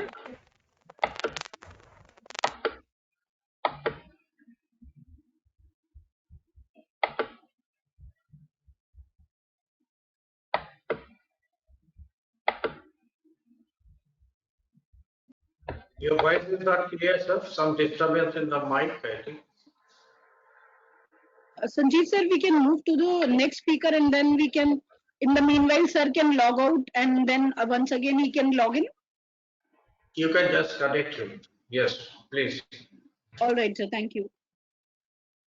Now we have Mr. Pradeep Roy, who is a serial entrepreneur and he sits in various advisory boards also. And he has been already giving mentoring to all the startups and MSMEs across globe. So he is having a very good experience in this particular field. So he'll be just giving his thought on the finance. We have been already talking about the finance, which is the major challenge for world SMEs in this COVID-19. So, Mr. Roy, please just put your views on this particular topic, sir. Very important topic. Yeah. Thank you, Sushil and Sanjeev and Megha on the World SME Day. Congratulations to you all. It's also a pleasure to be on a panel with distinguished panelists from across the world, Canada, Nepal, Bangladesh, Mauritius. I've been listening quite intently to all of them, and I noticed that the similarities in the MSMEs for all these countries compared to India is about the same problems, same set of proposed solutions, and same situation that they're all in today. I was in Indonesia some time back, and many of you will not know this, but Indonesia and India are very close in the MSME features. For example, MSME sector caters to 60% of Indonesia's GDP. Ours is about 39, 38%. And SME sector in Indonesia employs 99% of all labor, which is about 100 million odd people. So similarities, are India, obviously we have employment, we also do 110 million, we also have a large proportion contribution to GDP. Most of our exports, 30-40%, is coming from MSME sectors. So Indonesia and India, I found they're like two twins joined at the hip with a similar set of problems. Similar, even if you talk about their problems and we used to talk about our problems, we found that they're the same. Having said that, I just want to jump right in to based on what Sandeep and many of you have been speaking, is that ultimately finance and SMEs also very close together, very interwoven into each other. And Sandeep was talking about finance. I will say that finance and economics is actually the key thing in MSMEs. Finance is all your liquidity issues, and economics is your insolvency issues. Both these issues, liquidity and insolvency issues, liquidity issues makes you unviable. It affects your cash flow. Solvency issues erodes your capital, so you cannot invest. The business economics is not right. And unfortunately, post-pandemic, both liquidity and solvency have become big issues, twin issues in India, affecting viability and liquidity of MSME sectors. Now, if you look at the financing side of MSMEs, I have kind of diagnosed it like short-term issues and long-term issues. Short-term issues is obviously, as I mentioned, how do I stay afloat? What is my liquidity? I have orders. I don't have working capital. I'm not getting access to credit. My payments and receivables are taking time to come beyond 45 days, getting delayed 180 days, 270 days. Plus my GST input tax credits not coming on time. Government orders, the payments have not been issued or released on time. So these all affect the liquidity, immediate liquidity of the company, a small company. So they are viable, but they have cash flow problems or capital cycle issues and working cycle issues. So overdraft, credit, working capital, interest, these are things which affect them. If you look at the solvency issue, there's a more longer term. Debt, how much debt should I take? What about equity infusion? What about restructuring? What about reclassification issues? How does that affect my viability? So these are more longer term issues which kind of impact the solvency of MSME sectors. And there also we are in a bit of a bind because again, the same issues which are coming in liquidity, sometimes those also affect your solvency. So now how did government and how did MSME sector respond in pandemic 1 and pandemic 2? Last year, in around last quarter of last calendar year, we all thought that the worst is over. So many people were forecasting that for FY 21-22, the MSE sectors will bounce back, the corporate sector will bounce back, the business will bounce back. And it has indeed done that in the last quarter of last year, up to the first quarter of this calendar year. But then pandemic 2 has come, which again, though is much more severe than pandemic 1 in terms of cases, 4 times more cases than pandemic 1, more number of fatalities than pandemic 1, but in a shorter duration. But that has sucked whatever rebounds was coming from the economy post last year, whatever bounce back was coming after huge hit in the first quarter of last year financial, much of that has got eroded right now. So if you were expecting 10-12% growth in this quarter or in the first quarter of the calendar year, you may not see that much of growth expected in lockdown 2 or as part of pandemic 2. So whatever optimism there was post pandemic 1, unfortunately some of that has got dissipated in pandemic 2. More uncertainty has come in. So now what are people saying? People are saying that MSME and business and trade and commerce, the effects bounce back is going to go into quarter 3 and quarter 4, not from quarter 1. So it's just postponed its rebounds and rebalancing for another 3 months, 4 months, and then hopefully we will get back the desired growth rates of 10, 12, 15%, whatever was forecast, even for the MSME sectors. So the government in pandemic 1, after the lockdown, that was very strict. So that really affected the supply chains. In pandemic 2, the supply chains were not so affected. The level-wise lockdowns was state-wise, region-wise, zone-wise. So that much effect of supply chain was not there. Yes, demand was off. Consumption patterns were little off, but that much disruption on supply chain was certainly not there as in pandemic 1.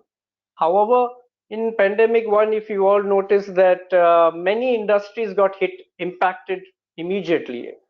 But in pandemic 2, most recoveries taken place, I think pharma, health devices, plastics, chemicals, iron and steel, FMCG has also bounced back, commodities, cement, many of these have bounced back. So manufacturing has bounced back in MSME in after pandemic 1 and not as badly affected as in pandemic 1. But going forward, I guess there will be some sectors which will still suffer, both across last year and this year. And we all know which are those: travel, lifestyle, tourism, wellness, discretionary spending items, private spending, instant gratification kind of spending. These kind of spendings and service sector oriented. Basically, the service sector has been really badly hit. So even if SME has got a balance of manufacturing and services, the services sector will be badly hit across both the pandemics. But the manufacturing sector hopefully will bounce back. And if consumption demand comes back from the private side and some investment cycle kicks in, then you will see those desired growth rates that people are saying will come, which were already proposed for 21-22, but slightly got hit because of pandemic 2. So government in pandemic 1 had some schemes. We all know about it. GST input tax credit should be given on time. Whatever payments were there for government, they should be released. Reclassification of SMEs, credit guarantee schemes, credit schemes for 300,000 crores for MSMEs for credit, loan facilities. All those were available to MSMEs immediately. And post-pandemic 2, government has come back with more schemes again, but most of them are now around digital platforms, technology platforms like GEMS and Bharat Mart and open credit enablement models, where you can do bill discounting both for supplier, buyer, and for non-bank partners to come and give credit to the MSME base. So government may not be able to always come out and give capital or credit to refloat MSME sectors, but at the same time you have to go reach out to other sources of income, whether it is fintech credit lending, to NBFC credit, to more marketplace credit lending, which I mentioned, GEMS and Bharat Mart and OCN and Amazon. These hopefully will try to fill some of the gap between needed credit and available credit. Now that plug cannot be done by government, though they have announced another 50,000 crores for equity, another 150,000 crores for subvention of credit from banks.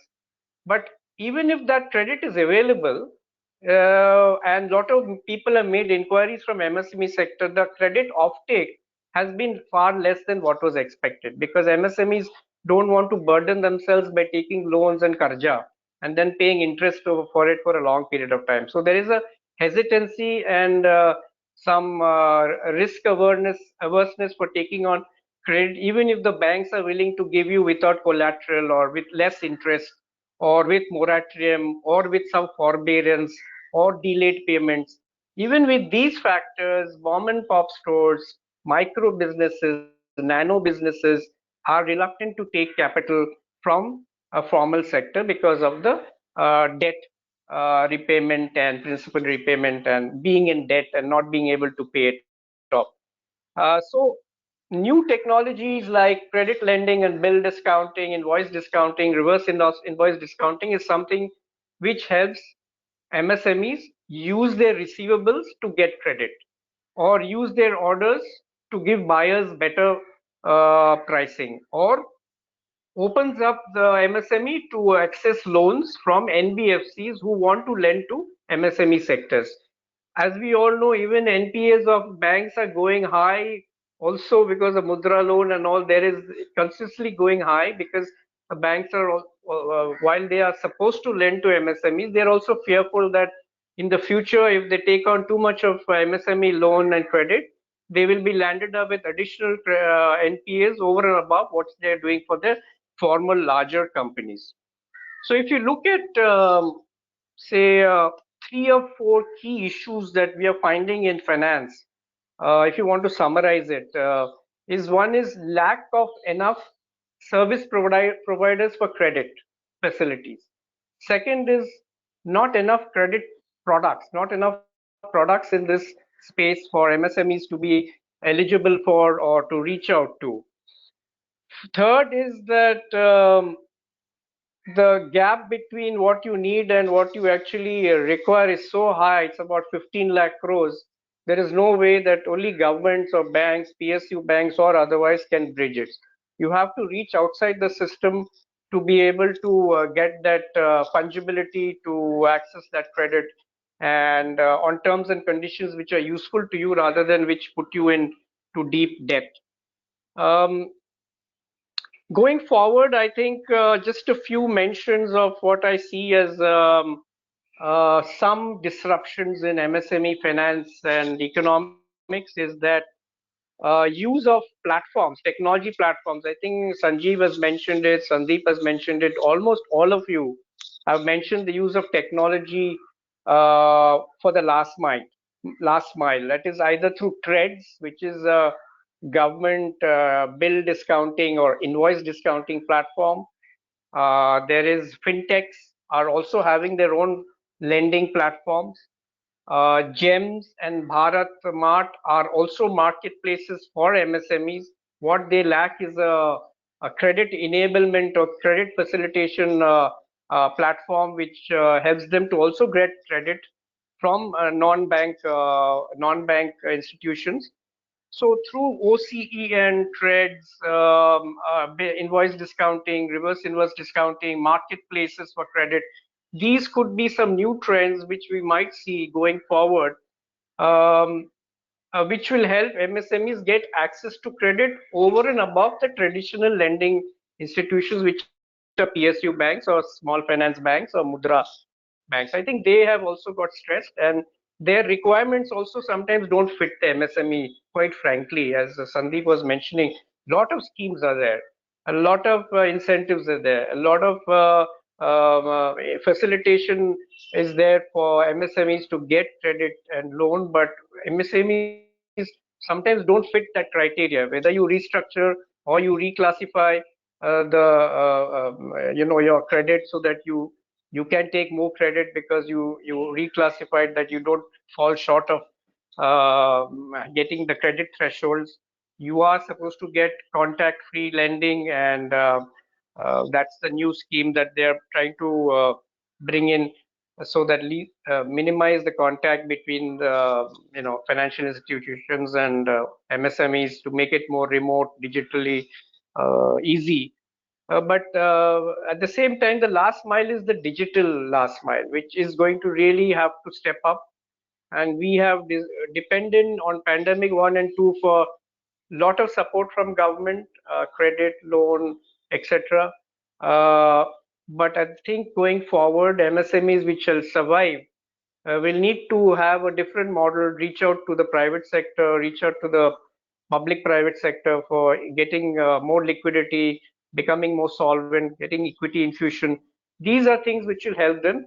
And even after pandemic 1 and 2, 50 to 60% of MSMEs have shut down or on the verge of shutting down. Out of that, another 50%, their profits are down by 50%. Only 8% of all MSMEs are made some profit.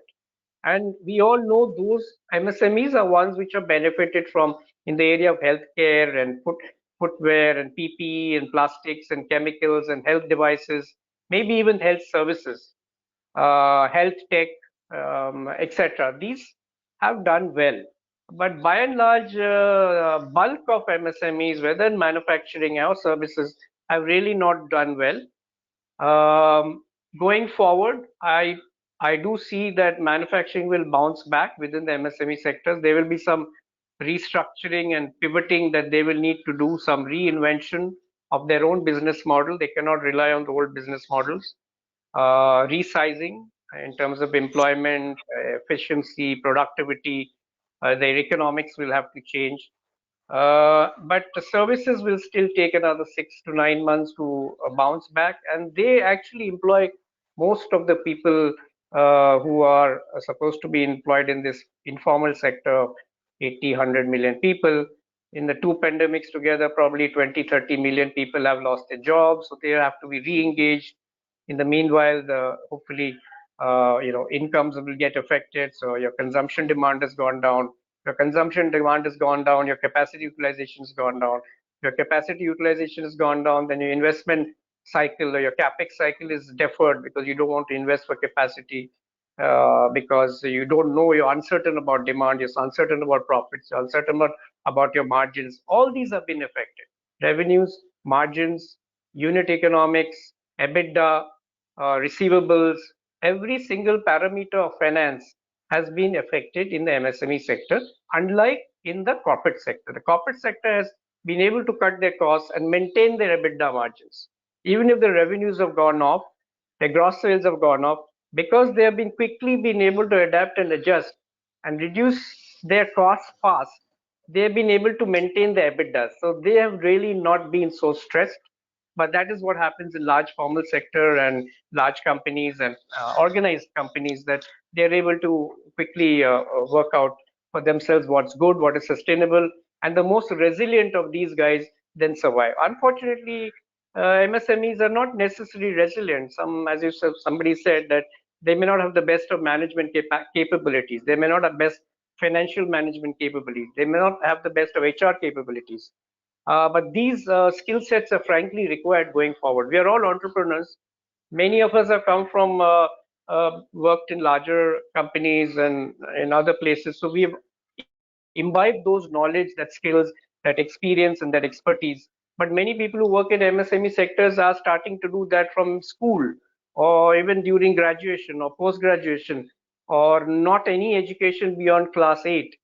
They need to also be able to be adaptable and use modern thinking. I'm not saying modern tools, techniques, and all that is understood, but modern thinking and mindset.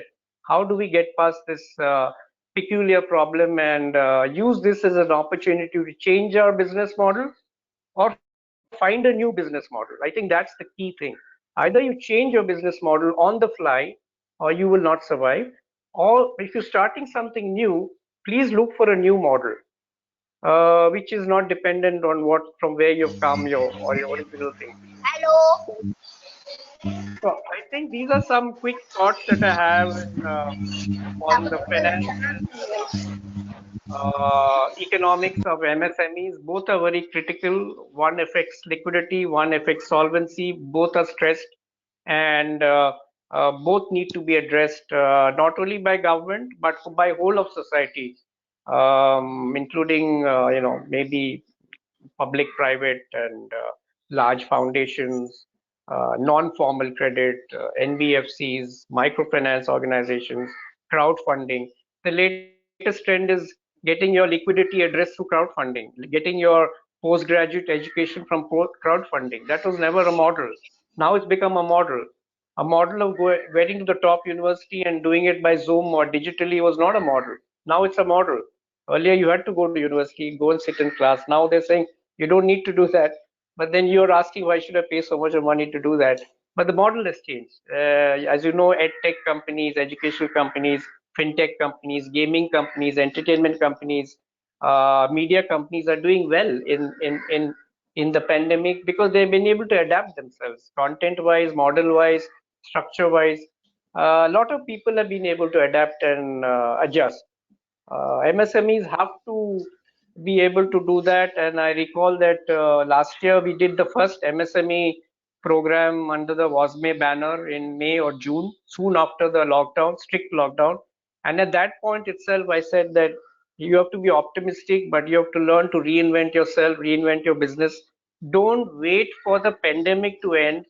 Don't wait for the lockdown to end and think that world will go back to the very same place you left it in March 2020. It is not going to be in that place. It has moved on and will continue to get more dynamic, more disruptive. And it is called hysteresis, means it will not snap back like a rubber band to the old model. I myself have seen 3 or 4 of my companies. One is an HR company which was doing on-site programs, and now it's all digital. And they have changed their focus, they've changed their model. One is an IoT company. Again, totally changed their model from being feet on street, actual physical products, sensors, etc., to now cloud-based, remote, etc. Fintech, as we all know, we have built one of India's best B2B full stack financial invoicing platforms and payment platforms for MSMEs and for enterprises to handle right from invoice and billing to GST filing, all remotely, automatically, as a full stack, all in one sort solution. So also in gaming, esports, entertainment, many of these have reinvented themselves in the last 1.5 years. And I used to tell my founders that if you don't do that, you will die. And initially 3 months they didn't believe, or even 4 months, 5 months, 6 months. And then I think last year, around the last quarter, they started understanding that we have to change our ways. And then when this lockdown came and the new pandemic has come, and hopefully we may or may not see a third wave. We don't know as yet. If it comes, how steep it will be, how long it will be, we don't know. It may be a baby bump. It might be Himalayas, steep exponential growth, exponential decay. We don't know. But that uncertainty has made all the MSMEs that I know of much more alert, much more less fearful, but more proactive in trying to define how they want to take on, and all of them have done well. Some has expanded to Latin America, hospital services. From India, Bombay, they've gone to hospital services in America. So these are some cases that I know. Electric vehicle. Now, one of my companies is making batteries and power motors for electric scooters in Nasik. So they are seeing a huge demand for their product just based on the prototype. Why? Because in the meanwhile, price of petrol went up. So some of the costs went down of the raw materials. So they found that there's a huge demand, and now they need to expand their portfolio, get the product out in the manufacturing mode. Of course, they need capital, but that's something we'll have to look at. So optimism, yes. Less fearful, yes. Less anxiety, I would say yes. Same amount of problems. Yes, the problems have not gone away. Schemes are still there. Solutions we all know. I think we all add up all our thoughts and we make a spreadsheet. All this will contain all the solutions which are required. Nothing new has to be done. Even if you do the old solution and you execute it, you will find it will deliver. The impact will be the same. So don't even need new solutions. We just need new mindset. And I think Sandeep Marwa was talking about mindset. Sushil will talk about mindset. Sanjeev will talk about mindset. Maybe when Anshu comes on next, he will talk about mindset. Everybody has to know that business is in the mind. It's like cricket. Cricket is played in the head, they say. Even being an entrepreneur, everything is in the mind. Somebody sees risk, somebody sees opportunity, somebody sees fear, somebody sees hope. So this is the only thing which is separating MSME sector from other sectors, corporate sector also. Corporate sector 9 to 5 you go, or you don't go, you sit at home, you get a paycheck. In MSME, every day is a revenue stream. Every minute is a opportunity for you to be able to earn something. You'll have costs, and you have to manage your unit economics in a way that you're able to be sustainable, viable, and resilient.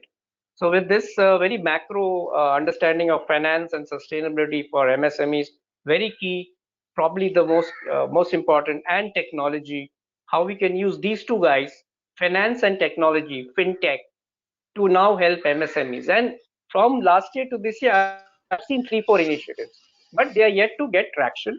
Next year at this time, hopefully they will get better traction. And with this hope, I hope WASME and Dr. Agarwal and all of you come together and push the use of technology as a facilitation tool. Technology is not going to give you credit. Technology can facilitate solving some of your issues, enabling you getting more access to capital, getting more credit products out there, which will suit your, tailor-made for you, your size and your mindset and your risk-taking ability. So with these few words, I would like to hand over to Dr. Sanjeev. I'll be happy to take any questions. If they are at the end of the program, I'll be available. Thank you, Sanjeev. Thank you, Mr. Roy, for your valuable thoughts that will help the MSMEs a lot. Now we have Mr. Agarwal. Sorry for the technical glitches. Now you can just put your thought on the subject, achieving greater resilience in value chain dimensions for MSMEs of India. Mr. Agarwal. Thank you, sir. Thank you very much. And thank you, ladies and gentlemen. Good afternoon. In fact, it's becoming good evening now. You still can't hear me? Now it's fine. Yes, it's fine now. All right. I don't know what some technical glitch, but anyway, thank you very much, Dr. Sanjeev. And it's such a pleasure hearing Dr. Prabir. I don't know, his title may not be doctor, but I would certainly prefer to call him doctor, because the way he narrated, it's absolutely a treat to understand and to listen to him. I know we have overshot time and we have little time, but I will try to rush it up as much as possible. Sir, you said about greater resilience in value chain. What we are forgetting in the country is that we are a commodity-driven market, and our consumers have accepted the norm and the fact that we are being served with the commodity products, and all those top-notch products have to be either imported or be made by the foreign MNCs, which is not actually true. I was in consultation with the Boston Consulting Group.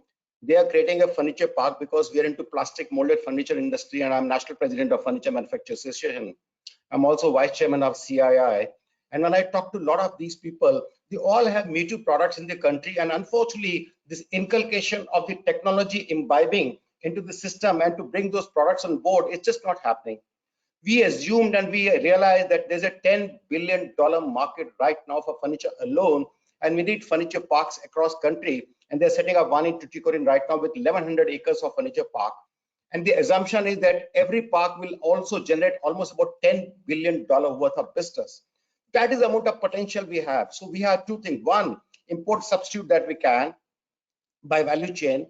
Two, the consumerism that will get activated on the basis of the cost affordability, because you benchmark. Let's say something is for 20,000 rupees, you bring it to 5,000 rupees. People will lap it up. We have enough amount of money, and I'm sure it is all pertinent visible when you see gold or stock markets or property prices or anything and everything going up. Yes, I totally resonate and agree and echo. Yes, this is a short-term pain problem. It can go on to 2024, as somebody said. We have no challenge about it, but I'm sure we are much better prepared post-pandemic 2, and don't think that pandemic 3 will really hit us very hard, because somewhere that psyche is sent in.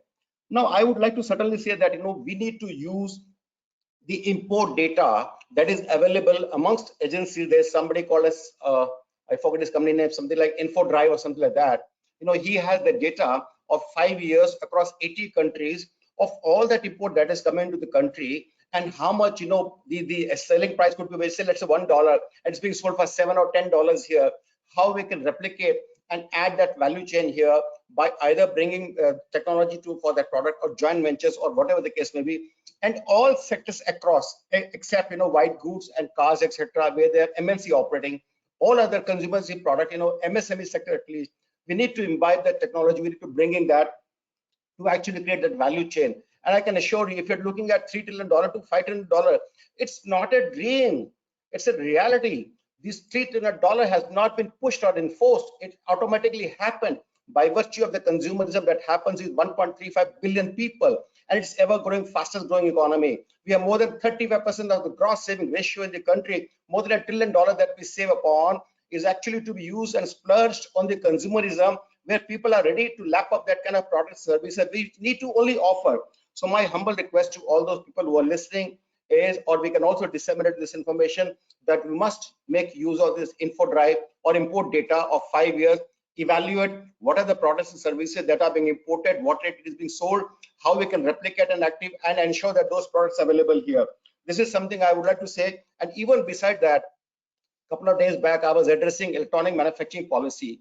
So my dear friend Sunil Bachani, who is the chairman of Dixon Technology Limited, who's doing a greater amount of job today, mentioned that we are doing more than 2.5 lakh crore rupees worth of electronic manufacturing in the country. Can you believe the figure that was quoted? We're talking about 12 lakh crores, which is about 5-6 times more than what we are doing now in the times to come. He said, Mr. Sushil, we are doing about $1 billion worth of export for mobile phones. We are envisaging $100 billion worth of exports. This is something which was unimaginable.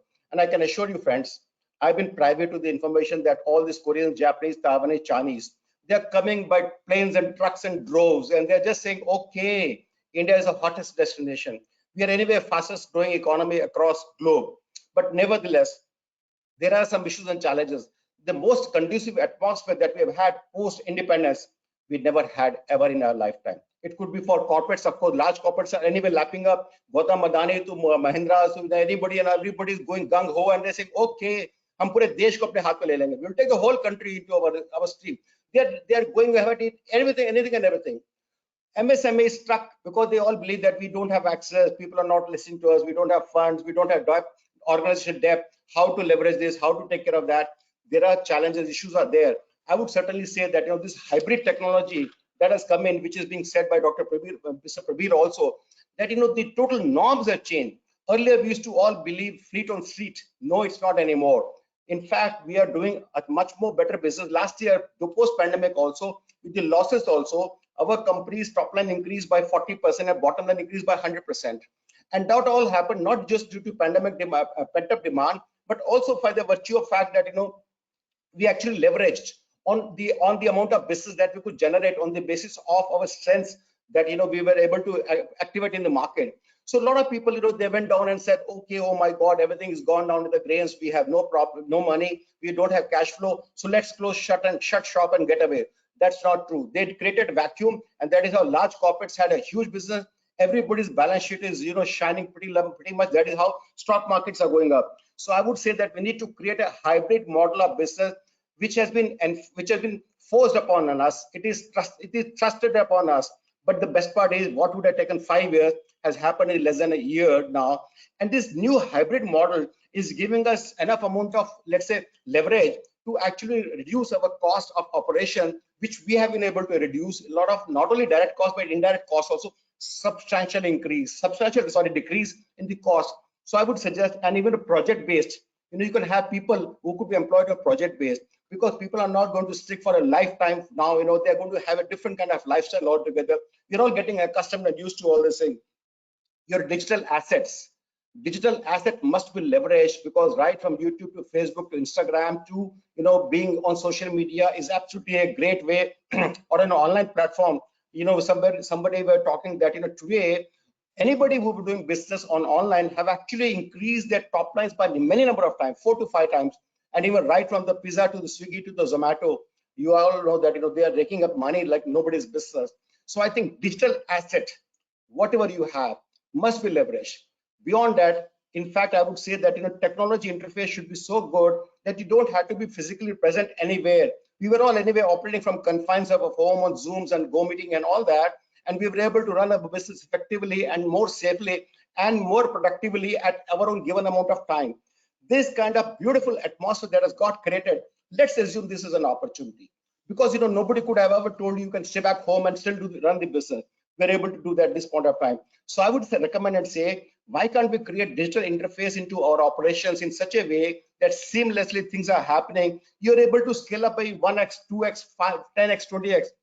Gone are the days of the linear growth. Let's look at non-linear growth. It could be exponential, 1x, 2x, 5x, whatever the case may be. Aspire to have that kind of dream. And I think this is doable. I would certainly like to lay emphasis on one thing: term insurance. Term insurance for all the key men must be made as much as possible on the personal income tax front, as well as on the basis of the company's profitability. So the key man is insulated, because more than 60 people of the stock exchange actually died. The key people died. This is not a great thing, and it's not ending. It's probably can go on. We pray that it stops. But nevertheless, let's prepare ourselves, right from medical insurance to term insurance. These things must be done. And I think you can have inclusive growth. Bring your stakeholders, make them as shareholders. It could be even employees, it could be anybody for that matter. Make the workplace a rewarding one, so that all the people associated with you actually act as owner. This is the new norm of the day: distributed leadership. Gone are the days of autonomy. You're talking about one man calling the shot. Gone are the days. Let's have a distributed leadership. And if that being the case, divide the work, give them ownership, give them absolute authority, etc. And believe me, you take them on board, everybody is ready to put in as much as possible that they can. And I certainly want to say, something which is very close to my heart is for people who are physically challenged or even transgenders. Why we cannot create a society or a business model for them?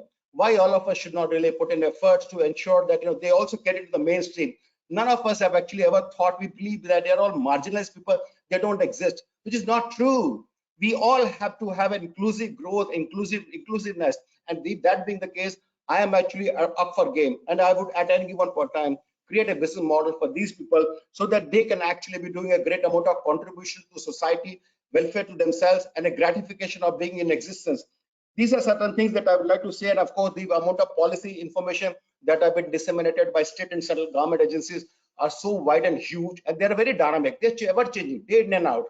I would urge, WASME is a credible world-class organization, and Dr. Sanjeev is a very kind person, and so is the entire team. And I can see across length and breadth of the globe, we are all connected to this platform. Sir, my humble request to you would be, we can continue to have an intelligence system where day-to-day basis, whatever information is coming in, that is collated, updated on a data sheet, as well as forwarded to everybody, all the members, so that they can also disseminate to other friends and family, so that all of us can get benefit of all the policy decisions that are being taken. Because whatever you see in the newspaper is not 100% truth. you watch on television, which is of course a very still and a bad news and biased news. It is pointless. So where do we get data from? Nobody reads Government of India economic policy. This is my humble request. I don't think I really want to take time, because it's such a wonderful platform to listen to. In fact, I would be more than happy to listen. There are a number of speakers here, sir. So thank you very much for giving this opportunity, and have a great day. Thank you. Thank you, Mr. Agarwal, for such a valuable input on the topic, and your support is always there. And whatever the suggestions you have already put forward, we as WASME will collect all these things and try to implement in the future, so, for the benefit of MSMEs. Now we have one dynamic lady, Ansu Anand. She is the business advisory, and she has been already giving strategies to most of the business enterprises. So she'll be just talking about what would be the robust strategy in this post-COVID-19. So, Ms. Anand, please. Good evening, Dr. Laik and WASME team, and very good evening to the international dignitaries and entrepreneurs and thought leaders who are on the panel, and hundreds of people who are watching us globally. I have been, working as a business advisor and running a business advisory firm where we typically advise companies how to mitigate the risks that may be a threat to the business in the long run, and how can we mitigate those risks by putting a very strong plan and strategy to overcome the upcoming challenges.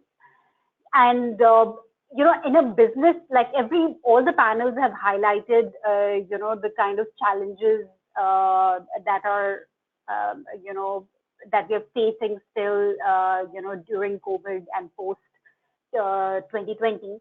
But, in a business life cycle, there are so many challenges that are bound to come, because a business ideally is supposed to be running for decades and, if not 100 years. So during, any lifetime, we should expect certain crises to come. And the idea is not to just focus on day-to-day operations of the business, as an entrepreneur. As an entrepreneur, the idea should be to sit back and have clarity on the long-term vision of the business. So this particular challenge that we are facing globally, it is, it has hit MSME very hard, because even the larger enterprises are, trying to work through on how to pay their, lakhs and thousands of employees. But MSME, has been hit harder because it's a question of survival. When you don't know how to feed yourself or your family, or, then the employee and the business is bound to suffer. But given, the challenges, it should be a wake-up call for us to be, as an MSME sector, to be prepared in a better way to overcome any other upheaval that may or may not come in the next decade or two.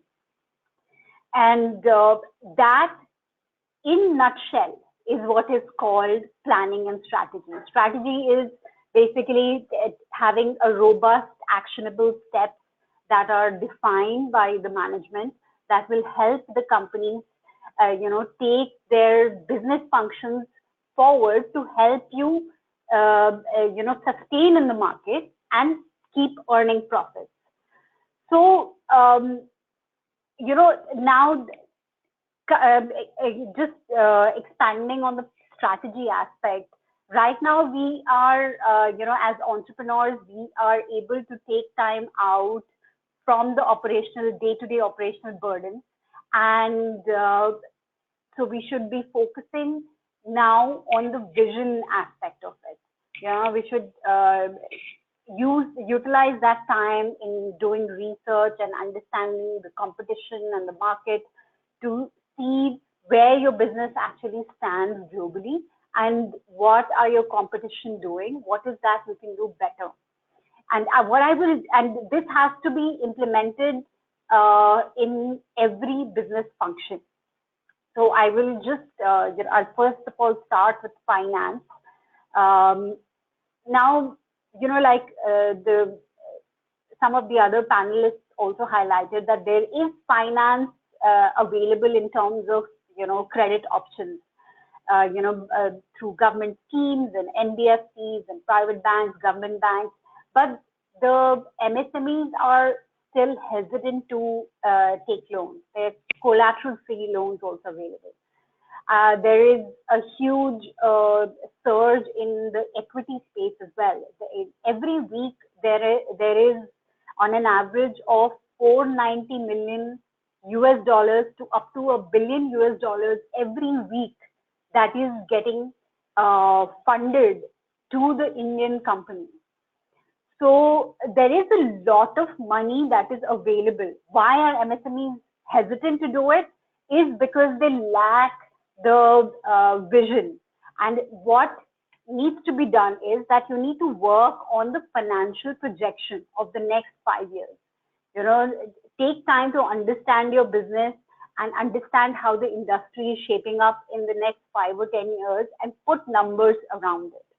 When you have clarity on, how much money you can earn later, then you will have better confidence in access to the finance that is available.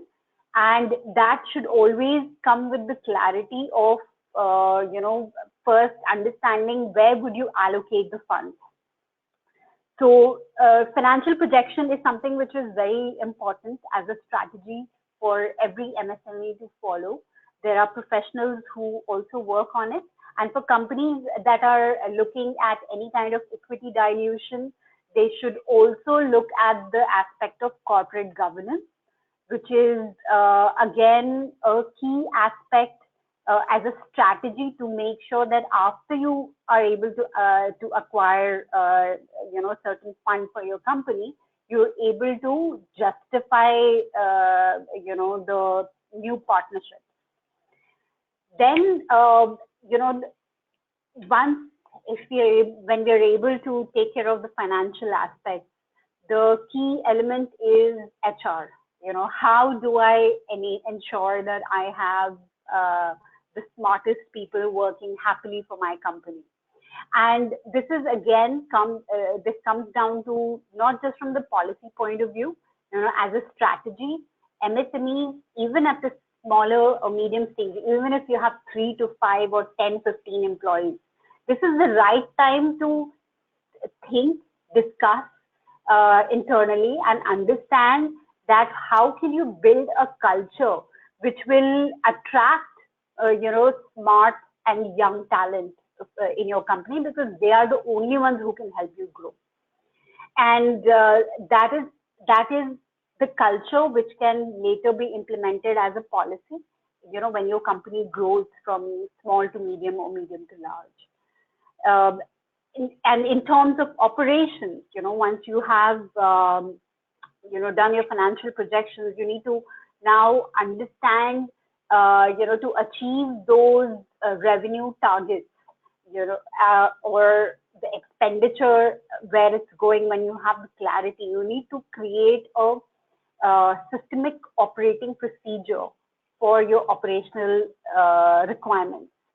This is going to make sure that you are better prepared on a day-to-day basis to overcome any such challenges, that may come in the future. And when your SOPs are placed, when you have a systemic way to approach your business, the next step is have, think on the process improvement. You already have a process, but how can you improve on it, and maybe even look at automation related products, which are there. A lot of very low cost products that are also available in the market, and the idea should be to find out which is the best suited for your business in terms of budget and in terms of your business focus. And like the panelists before me mentioned, it's very important to ensure that the key people in your business are being insured under Keyman Insurance, to make sure that you and your co-founders, the key people like the chief marketing officers or the chief technology officers, so that if something goes wrong and they are not able to perform the duties, you have a financial backing to cover the costs that you may incur. So there is an insurance policy called Keyman Insurance. Please do look into it. And now, in terms of sales, marketing, and business development, I think the first point which I see as a challenge with MSMEs is that you need to understand that all these three are three different business functions.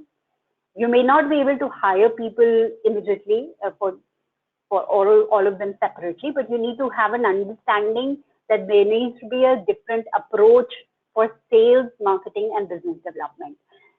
In terms of marketing, definitely leverage digital marketing. Try to learn more on search engine optimization, social media optimization. It is not about one website or one social media platform. It's about leveraging your presence on the web world, and this is going to be this is going to increase its relevance exponentially. So if you want your business to survive and continue getting clients, then in terms of whether it is in terms of trust building, acquiring new clients, converting direct sales, digital marketing plays a very important role. So please, take it very seriously. And besides, all of the business functions, there is a key theme that I would like to highlight that are the current trend, and they are the future trends also for the coming decade. And if we're able to see what you have to understand is that why the bigger entities, bigger businesses have been able to even grow their business during this time, because they understood the current trend of digital transformation, etc., way before time. So when this situation became inevitable, that everybody has to transform, they were ready. So this is the same approach and mindset that even as a smaller business, we will have to inculcate to make sure that if or when such crisis occurs at a later stage, you are better prepared to overcome it. And the most important trend is definitely the digital and tech platforms. So digital transformation of every business function. Every business function needs to have a clone which is digitally visible on your computer. On your computer, you should be able to see how your HR is functioning, how your operations are functioning, finance, and there are very interesting tools that are available, which are even very cost effective. Secondly, the application of deep technology. Deep technology is artificial intelligence, robotic automation, and it may sound very technical, something that you do not have to even understand in depth, but you should know that your day-to-day affairs are being managed by deep technology. How you see the ads, how you watch entertainment on your phone or your smart TV, everything is being controlled by deep technology. Now you need to just have an overview of what it is and how is it relevant to your business. It is going to help you, get better access to finance. It is going to help you, hire better talent, be, very efficient in marketing and operations. So get a good knowledge on deep technology.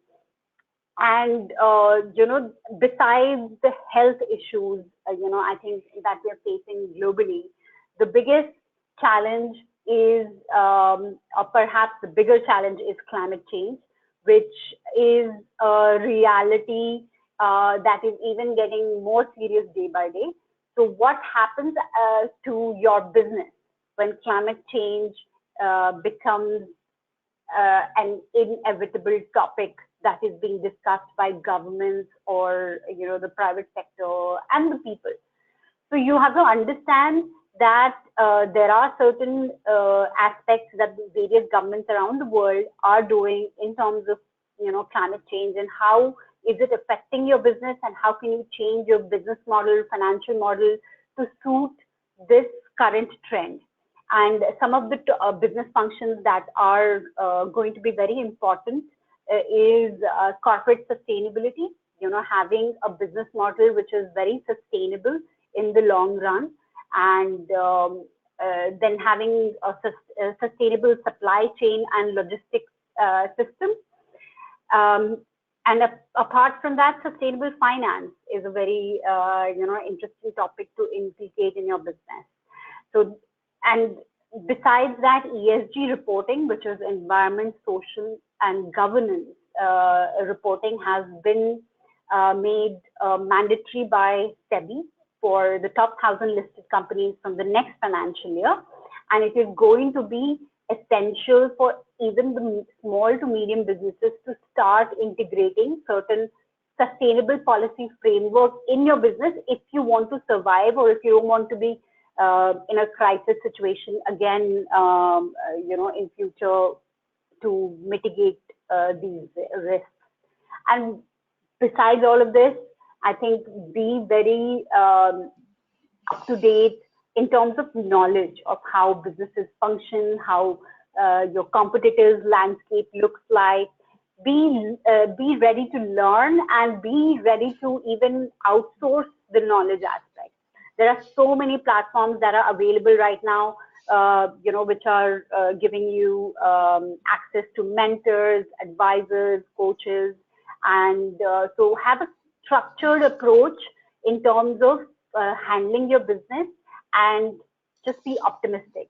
This is the time that when actually most of the businesses, who have grown from from a small entity to a 1000x entity. So this is the time when you can actually integrate certain ideas in your business, which is going to help you exponentially grow your business in the next 5 years' time. So that's it from my end. Thank you so much. Thank you also for highlighting with wonderful points over there. So definitely these points will get benefited our MSME sector. They have been already struggling to sustain as well as revive their business. So this is a wonderful stuff. Now we have another esteemed panelist. She is Arundhati Mukherjee. She is a CMO on demand. She'll be just highlighting on digital transformation for businesses and digital transformation for resilience and recovery. Ms. Mukherjee, please. Thank you, Dr. Laik. I think the previous couple of speakers, Anshuji, Prabirji, and Sushilji, spoke a lot about digital transformation and resilience, and I will also continue from there.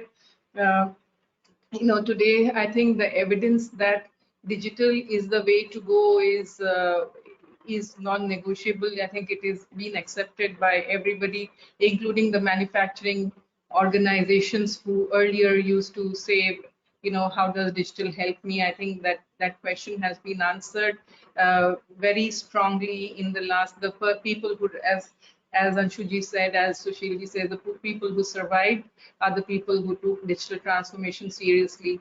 And that cannot be, if you see today the difference between large organizations and MSMEs is the amount of time and effort the CEO, the leader of the organization, has devoted on digital transformation. The digital transformation has been speeded up by large organizations which already had very strong digital transformation plans earlier before the pandemic. Their digital transformation plans were speeded up by 3 times according to a McKinsey survey.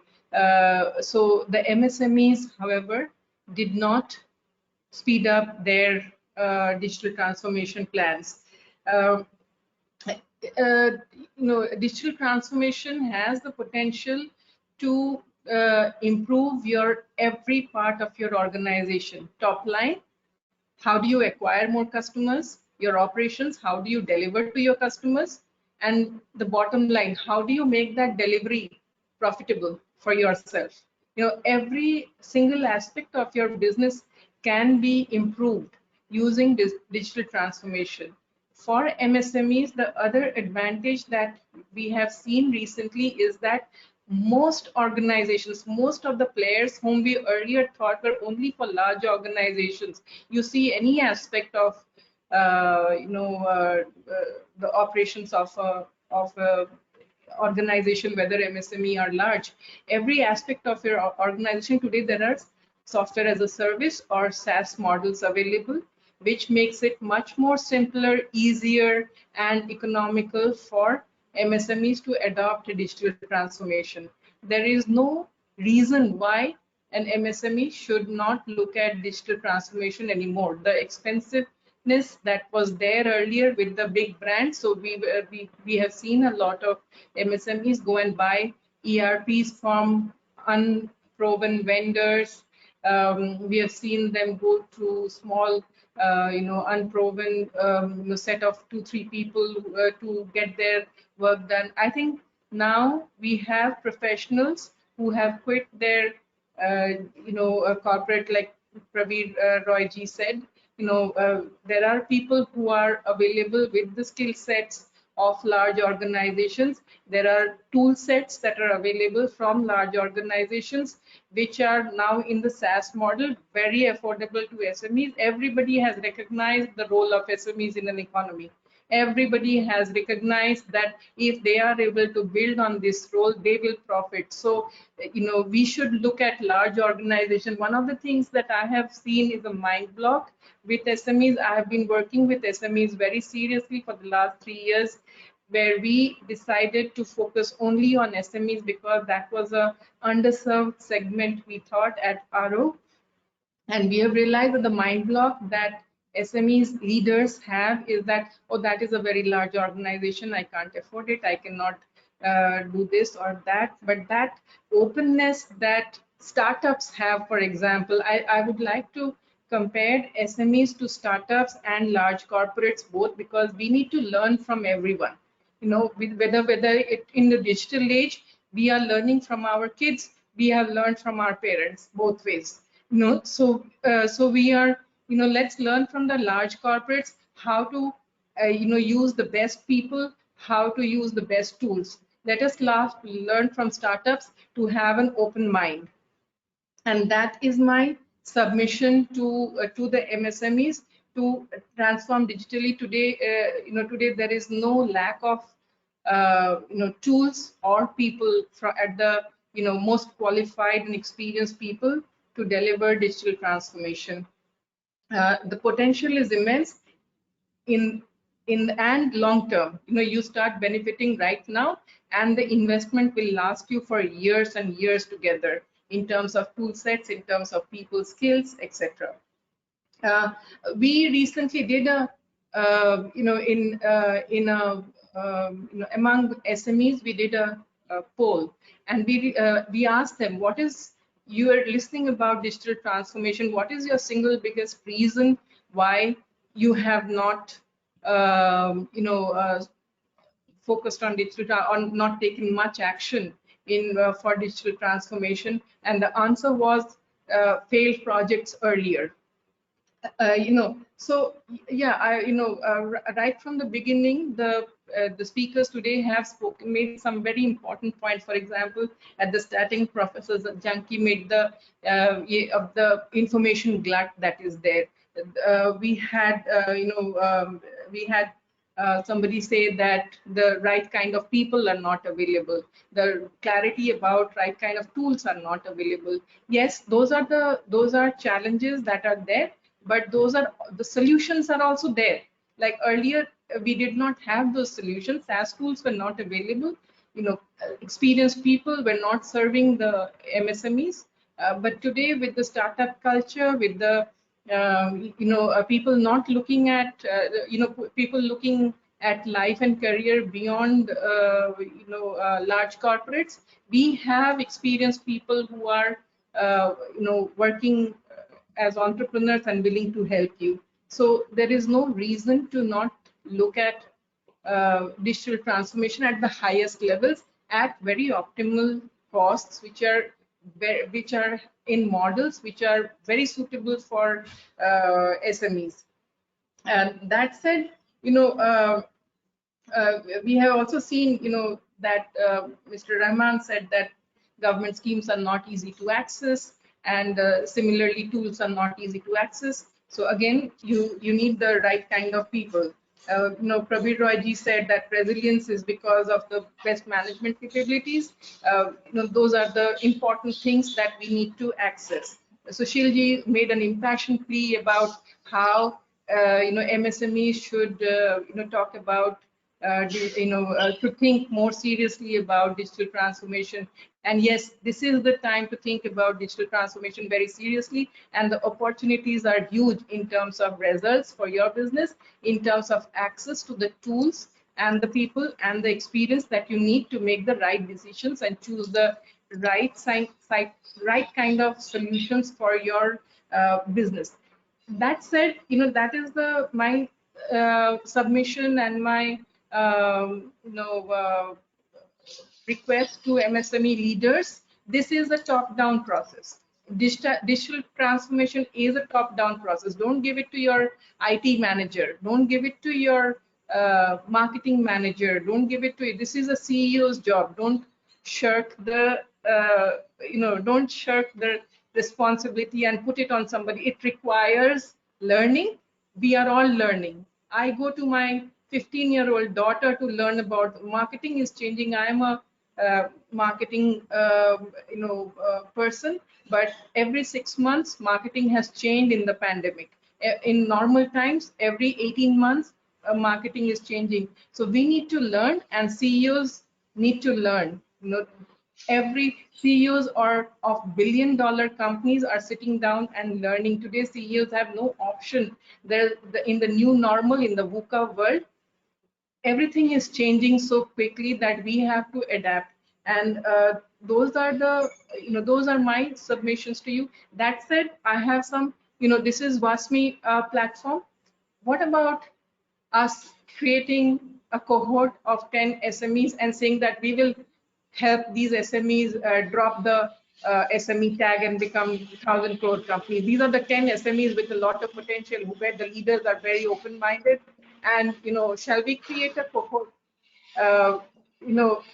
under the WASME platform, and people like Prabir Roy, people like Anshuji and others and us, we mentor those organizations to become 1,000+ crore. We need some of these organizations to drop the SME tag and be called a corporate, just like startups are moving towards from being called a startup to being called a unicorn, from corporates which are being called million-dollar organizations to billion-dollar organizations and ahead. How about we take an initiative and create cohorts? The cohort model has worked very well for startups.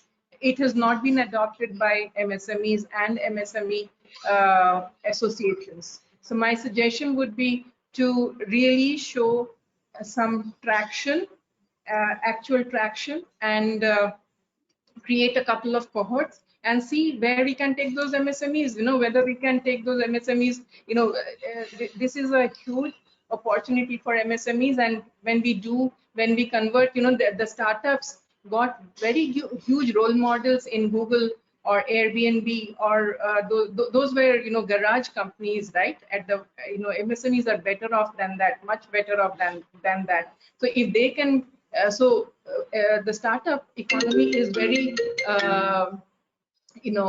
very active because they got some great role models. Can we create some role models from the MSME sector also? Family-owned enterprise, 40-year-old, which became, 200 crore to 1,000 crore in 5 years' time.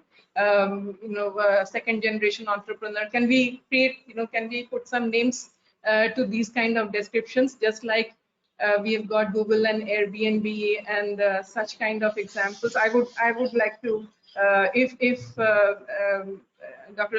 Lasek, if you are interested, I would like to be very keen in participating and mentoring that kind of a cohort. I would be very excited to partner a few organizations that you identify as potential organizations with very exciting leadership. That is very important in my mind. The leadership is, is very keen and interested, and I would be very happy to help. And I'm sure the other mentors who have spoken before me, there would be others who would be willing to, put their, action where their words have been. So that's my submission. To if I have 30 seconds more, I would like to show a small film which we created on, a 30-second film which we created in tribute to the MSME sector.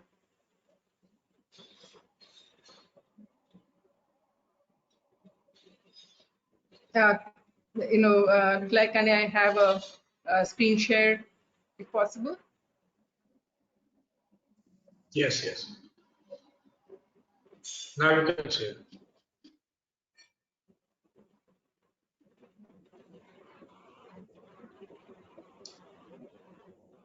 Okay, I think it's not possible. What I will do is I will give you a link to that, and maybe you can take a look at a very short film that we had created.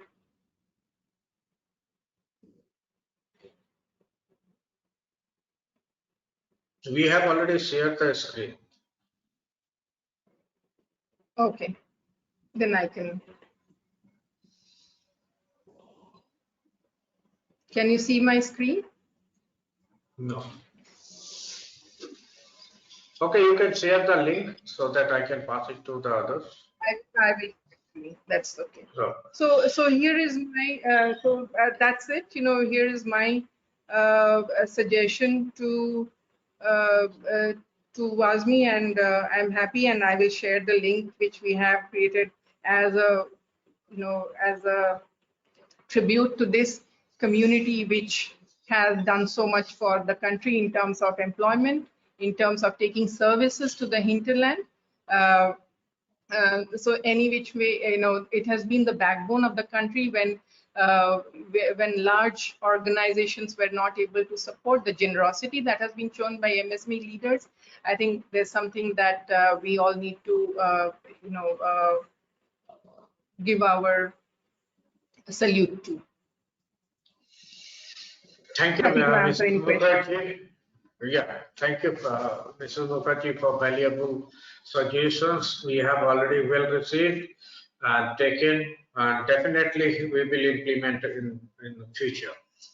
So we have got another esteemed panelist, Ms. Adita Chauhan, Director, Farsighters Network. She'll be just giving her thought on World Women SMEs, international trade, and the global economy.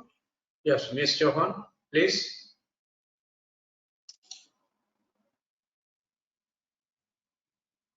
Thank you, Dr. Laik. I hope I'm audible. Yes, you are very much audible. A very good evening to all of you, all the speakers and all the participants. It's been very interesting, last more than 2 hours listening to such great speakers, starting from Professor Janki, Mr. Rahman, Dr. Marwa, Dr. Banerjee, Mr. Kamlesh Agrawal, Ms. Sadia, Mr. Sushil Agrawal, Mr. Prabir Roy, and Ms. Anand, and the last speaker, Ms. Mukherjee. Interesting perspectives, and I think it was very nice to hear all of you. I hope all the participants have gathered a lot of points from all the speakers. I am supposed to talk on women in international trade, world women SMEs. I hope you all can see my screen. Yes, yes. Okay. I'll just put it on slideshow mode.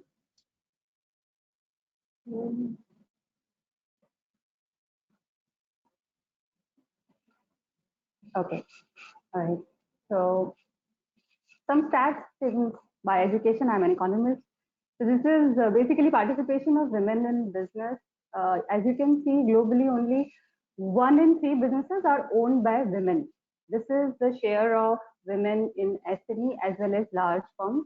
You can see that except Latin America and Caribbean, where it is 50%, all other countries it's below 50%. If you come out to take an average, SME and large firms, so small, medium, and large firms, totally do not account to even 30% of, as an average, the organizations owned by women, companies owned by women. Now, there are some stats. I think Dr. Banerjee also mentioned that only 15% of women entrepreneurs are leading international, businesses, like where the trade is involved. Although 40% of SMEs are worldwide owned by women. And now this is also a very interesting fact. Only 1% of public tenders are won by female-owned companies, and these are very credible sources like World Bank and IFC. Now, I can easily say, or it is safe to say, that international trade is dominated by men, and economic gender differences are visible in low, middle, as well as high-income countries alike. These are some challenges for women in international trade globally. It's not just the developing countries or the developed countries, it's for most of the countries, especially for developing and the low income group companies. Is gender stereotypes. We all know what is that, lack of access to finance. Now, when you go to take, to a bank and ask for funding or loan, the first thing that you, as an SME, get to hear is mortgage, and for mortgage, we all know that in most countries, women don't own such assets. Okay? Then there is lack of access to information or network. There is complex societal threats like poverty, political instability, enormous uncertainty like war in some countries. And then there is lack of system support. Now, businesses don't just run on information or on finance. You need a complete system when you run a business, starting from logistics to information, to people, to team. Now, unfortunately, there is lack of system support in most countries, and then technological challenges as well. Now, despite challenges, it's just seeing the flip side is not something I think we all should also look at the sunny side. So we have come very far. I'm just mentioning some success stories from India which are worth mentioning. First is Art Exotica. Surbhi Agrawal began Art Exotica with her savings of 27,000 rupees from her garage. Today, she owns a warehouse and exports products to countries like Germany, Netherlands, Finland, New Zealand, Australia, Canada. She's exporting. She's helping Indian, handicraft makers and textile manufacturers. The startup works for rural areas to create home furnishings and home decor for the foreign market. Then Baguette. Most of us know about Baguette, especially if you live in India. At age of 18, Nina Lekhi started Baguette as a vegan accessories brand made from eco-friendly materials with just rupees 7,000, taking loan from her mother. She had major and minor series of failure, and once I think her business totally shut down. Now Baguette is selling more than 1,000, at 1,000 stores globally, and that's some number. The brand is worth around 111 crores. Another success stories is of fashion accessories home. They are not selling in India. The most consumers are outside India, UK, Germany, They're actually targeting the US as well as European markets. It's a firm based out of Gurgaon, and Chandrika Thatai is the owner of this company. Now, we know that women in international trade or business per se is very, very important. The point is, what can we do about it? And I think that's the most important part of my presentation. Keep listening, because the point is the most important one. So few suggestions in my perspective that are going to really work. First is to adopt a gender-focused approach, specifically targeted for women in trade. Many countries are working on it, honestly, but including India, and yet the programs and schemes need to be implemented more effectively, because we know that the end beneficiary for whom this has been created does not get support mostly. Now, second is to create incubation, accelerators, mentoring and funding programs which are focused on promoting women participation in international trade. Third is to create more user-friendly knowledge-based platforms that women in rural and semi-urban world can access. Working for empowerment of women in rural communities, I feel, for import and export promotion is something I think all governments should look at. Fourth is working on e-commerce solutions and providing digital support. Anshu spoke about it. Other speakers also spoke about it. Basically, we really need to focus, and we have seen in the pandemic also that those who easily moved online or were already working on e-commerce platforms have made huge profits. So it can give a good boost. So for women, it can be a boon, provided there are more solutions given to her based on her lifestyle and her practice. And then fifth and final suggestion is to help women break stereotypes. Encourage women in your families to pursue export, access online platforms, travel the world virtually right now, physically once COVID is over, and create systems for home that can be managed without her. So this is all from my side. Since it's already getting late, I don't want to delay your evening so much. Thank you. I'm really humbled to be here, and it was a pleasure to listen to so many speakers. Thank you, Ms. Chauhan, for a wonderful presentation about the topic, the women SMEs. Now, I would like to call upon Ms. Chandrima Chatterjee. She'll be just speaking on the impact of COVID on exports.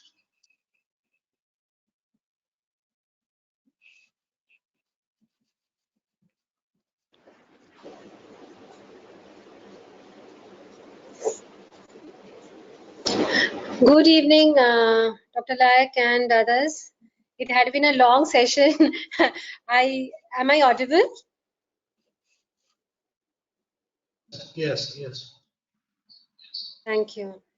So firstly, congratulations to all the SMEs and the SME support organizations who are here. Since yesterday, there has been a lot of such discussions, and rightly so. I think in all sectors, there is a huge presence of SMEs. I was told to talk on the export aspect, though a bit of it has already been captured in the last presentations. But let me highlight some from the point of view of the sector that I have been representing. I am basically from the Apparel Export Promotion Council, which has over 8,000 apparel exporters, around 75 to 80% of whom are from the SME sector only. So like any other sector, it is largely driven by them and filled with a lot of nuances that the SMEs have been facing, especially in these 2 years. So firstly, what have been the challenges, and of course, what are the learnings from that? The last 2 years, since I think January last year, because export sectors got the feel of the disruptions from early last year only, because obviously it is a globalized economy, and a lot of the Western markets on which India is heavily dependent for their exports got impacted quite early in terms of retail sales going down.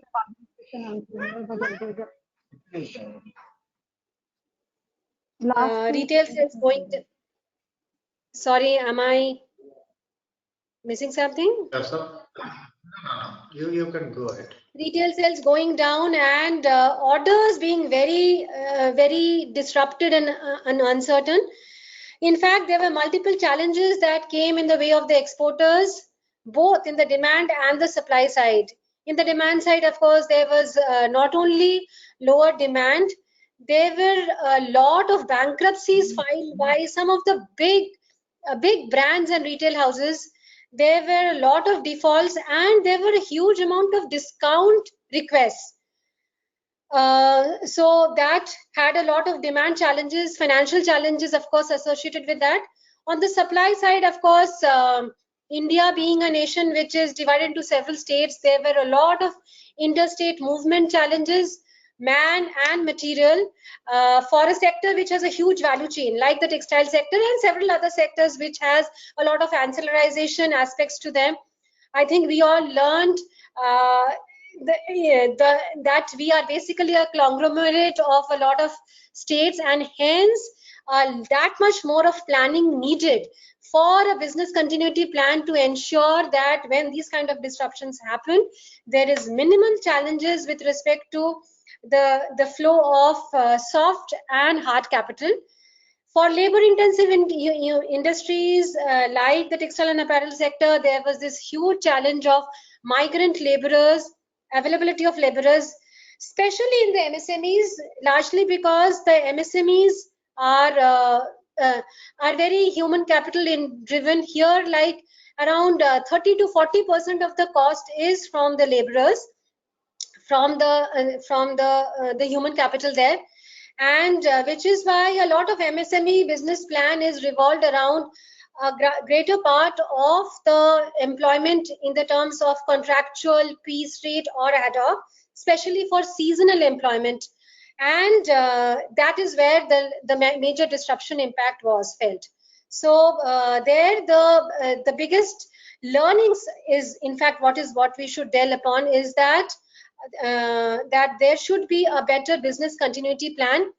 In fact, all these challenges have taught us to be more planned, and we are seeing a lot of differentiators in the industry based on how planned who was. A lot of industries have had minimal impact because they have better plans, which includes at least a certain part of the operations being conducted by a workforce which is around the industry, having more permanent workers, having better linkages with the supply chain, having better plan Bs, as of course more transparency within the supply chain and your immediate stakeholders as to what the industry is planning, what are the constraints, and what are the expectations. Now, this is one area where I really want to dwell upon, because this is typical to a lot of MSMEs who have a lot of stakeholders in them, that there has to be better communication protocols and transparency in terms of the expectations from each other, the kind of training and awareness each one of them needs, and how the organization is dealing with each challenge, because after all, everybody is linked to that constraint of the organization. So there a lot of good practices were seen, and that is how a lot of industries could overcome this. So many of these were that one is to be a little more structured with your financial planning. Since these disruptions in the payment had an impact on the export realizations and the export obligations that the exporters were supposed to meet on account of a lot of policies that they support that they take, like drawback, advance authorizations, EPCG schemes. These were impacted. In fact, a lot of cases are coming up on that. So a lot of this can be minimized if the proper ECGC covers and the hedgings are done of that. So these kind of safeguards, which earlier were supposed to be non-essential, I think we all are now learning are essential aspects of our business planning, and they should be incorporated in your order planning and order costs when you're planning that. Besides that, another important learning has been the importance of health and safety and better shop floor coordination and communications. Now, of course, many of these are also important because many of the sectors, like the sector I come from, is very consumer oriented. Reputational risks are important. How consumers perceive you is important. How you plan and communicate things is important. So I think I have been a little repetitive, but it's just to reiterate the fact that MSMEs need to invest time and energy on demonstrating what are their business plans, how are they meeting the various compliances, be it social, economic, and of course environmental. Have a better business continuity plan. More important, have trainings at various levels so that the trainings should also be in the level of management systems and practices and protocols, so that there is a sustainable way of implementing them and they are not ad hoc responses to situations. Because I think we all have realized that these uncertainties are here to stay and they are not one off. We are hearing of first and second wave. There can and there may not be a third wave. However, there can be other uncertainties that come. So I think the best way of preparing oneself is to have sustainable protocols of managing them, having a decentralized implementation plan at all levels, especially if you have a deep hierarchy in your system and in the value chain. And of course, a repeated reiteration of some of the very important aspects, one of them which includes the health and safety protocols. In fact, another big role of business support organizations also come here to provide proper advisories and protocols from time to time. Draw upon good practices from other countries which are replicable in your country, so that there is a larger body of knowledge sharing that happens in terms of what works for MSMEs. Because MSMEs across the globe have some very typical constraints. Of course, one big advantage is of the flexibility that they all have in terms of changing their business models and plans. But one big constraint is of the bandwidth they have, both human as also financial, in meeting that. So from all these aspects, I think these 2 years have been a great learning and I think a great opportunity. One big opportunity has been online platforms and webinars like this. I think we hadn't heard the word webinar before, but now we all are having that, and that's a wonderful opportunity. It has cut across boundaries within states, within countries, within the globe. And these are some good learnings we also need to carry forward. मुझे 2 minute दे दो, मैं बात कर लूँ. हाँ, मैं भेज चुकी हूँ हरी को. वो रिवाइज्ड ही है, मैं भेज रही हूँ. I'll just come back. हरी को रेस्टी को दे दिया है. वही रिवाइज्ड है. Sorry. And so I think we had some great opportunities as a council which has been representing a lot of MSMEs. We also had a learning, as many of the other business support organizations I found here and consulting firms here. So we are also in the last 2 years, I think the amount of knowledge sharing that we have done through our website and other online channels we had not done before. Many of you are doing that.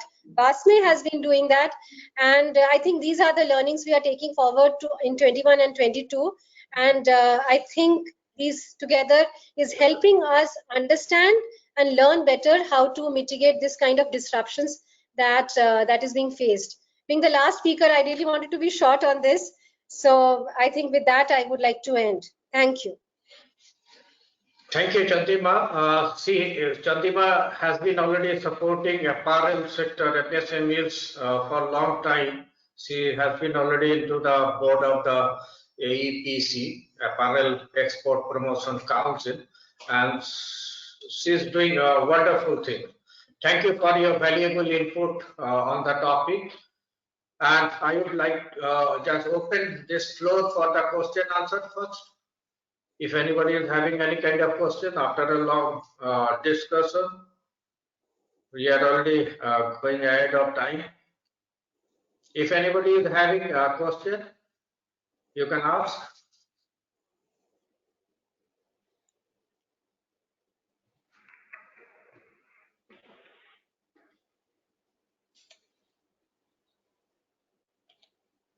Actually, we are going ahead of time. That's why nobody is just interested to ask questions. So yes, Subha. You Okay, can go ahead. so yeah, thank you very much, Dr. Sanjeev Naik. So the question I would like to pose is this, that in the light of all this damage that COVID has done to SME, if a startup comes up with a tech solution that can expedite the process of recovery for small retailers, then can some sort of help be arranged for such a venture? Like, for example, connect with retailer association and or seed funding. So, question to whom? Question to you have many experts here. Anybody? Okay, anybody can answer. Prabir, would you like to just put your thought on that? Can you just tell me the question because his voice was not clear? So just Sanjeev, just Okay, I'll repeat. Because COVID has done all this damage to SME, if a startup comes up with a tech solution which could expedite the process of recovery, especially for small retailers, then can some sort of help be arranged for such a venture, like Retailer Connect or seed funding? I mean, recovery is a problem for SMEs as well as mid to large size enterprises. Now, using analytics, sometimes companies are able to reduce the time and increase recoveries by trying to figure out who's the 1% or 10% where such a data is there which will help them to reach out to such people where the record of recovery has been good or not been good. Automatic from the bills and during bill discounting or invoice discounting, certain part of the money is kept behind till the full recovery is made. That can be like in banking, we have a system called standing instruction. So standing instruction kind of behavior which we apply for paying our bills or paying our EMIs on a frequent and regular basis. Similar methods can be used to hold back a certain amount of money till the entire recovery is done. But this has to assume that there is some front end discounting where using a invoice you're getting credit and the buyer can avail of that. But unless he pays the full amount, he doesn't get the full credit. So there could be ways to do it, but I am not aware of anybody in the tech side who's able to do that. It's the traditional ways of doing recoveries is still there, whether it's a credit card or any other credit product. Standard recovery principles still apply today in India. We'll have to see how one can reduce the risk of non-recovery by using technology and some kind of technology platform. Thank you very much. I was not talking about recovering the money owed, but recovering recovering the business, meaning bringing more customers to the retailers, not to recoup money owed to them. Maybe I was not very clear with this. Sorry. Yeah, maybe. Yes. Would you like to add something? No, I didn't. Probably, as he said, I probably didn't get the full gist of his question, but so I answered it to the best of my comprehension. Okay. Any other question from any other participant?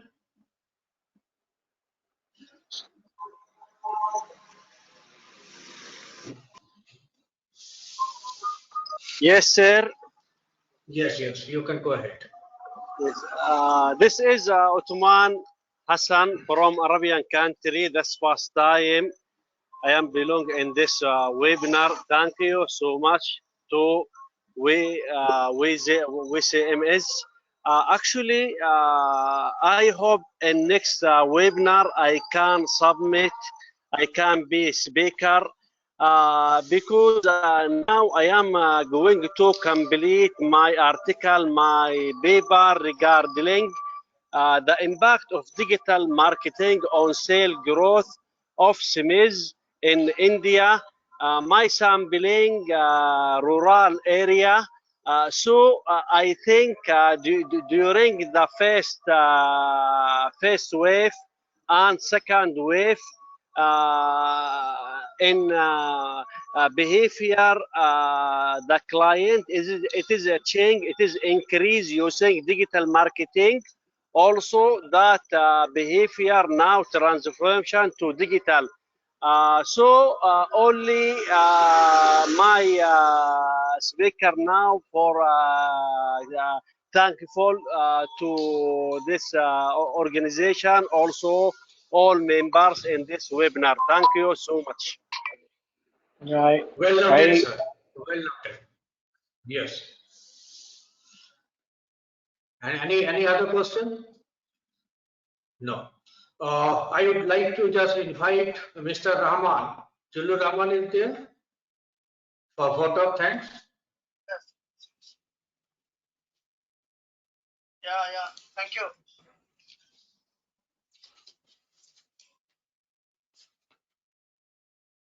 Okay. Thank you, Mr. Dr. Sanjeev Laik. I am again delighted to be here again with you. I am Jinnu Rahman, President, WASME Bangladesh. On behalf of WASME, it has been our pleasure to host all the participants of the conference at WASME virtual conference. The participants are very enthusiastic. It's my privilege to propose a vote of thanks on behalf of WASME and fraternity of SMEs. I extend a very hearty vote of thanks to all dignitaries, speakers for gracing your important work and sharing with us your findings and opinions today. On this occasion of International Webinar World SME Day on World SMEs, Resilience and Resurgence post-Covid-19. First of all, a big thank you to Professor Kishore Janki, Ambassador of Mauritius to Russia. His efforts towards the conference and put his views on SMEs in Mauritius economic growth, employment. I must mention our deep sense of appreciation for Dr. Sandeep Marwa, Global Ambassador, NITI-AAYOG, Government of India, for his gracious presence and thoughts on world SMEs, past challenges and potential for growth. I remember you, Mr. Marwa, when I visited India in the internal conference, and I know you are dynamically working here and there in lot of things. Thank you. Further, we are grateful to have Mr. Kamlesh Agarwal, Senior Vice President, Nepal Chamber of Commerce, for his availability and highlighted his thoughts on the SMEs of Nepal. I may like to express our sincere thanks to Mrs. Shampa Banerjee, Executive Director WASME, for her presence and support in this webinar. This is the Mrs. Shampa Banerjee who visited Bangladesh, and she has given a lot of time and she given us a lot of efforts for the development of WASME, for the development of SMEs. I also wish to express my gratitude to Mrs. Sadia Lekhel, PDC and founder, Emperia Industries Connect Canada, for providing valuable input on imperatives for SMEs of Canada post-COVID. I am also very grateful to Mr. Sushil Agarwal, Chairman, Avon India Limited, for his deliberation on achieving greater resilience in value chain dimensions for SMEs of India. We also would like to acknowledge our gratitude and extend thanks to Mr. Praveen Roy, serial entrepreneur, Mrs. Anshu Anand, business advisor, Mrs. Arundhati Mukherjee, CMO on demand, Mrs. Sarita Chauhan, Director, Farsighters Network, Mrs. Chandrima Chatterjee, Advisor, Apparel Export Promotion Council, AEPC. I also like to thanks to His Excellency Mr. Haji Haris Osman, the High Commissioner in Bangladesh of Brunei.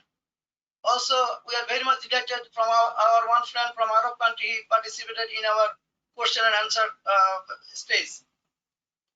We are all inspired by their great words.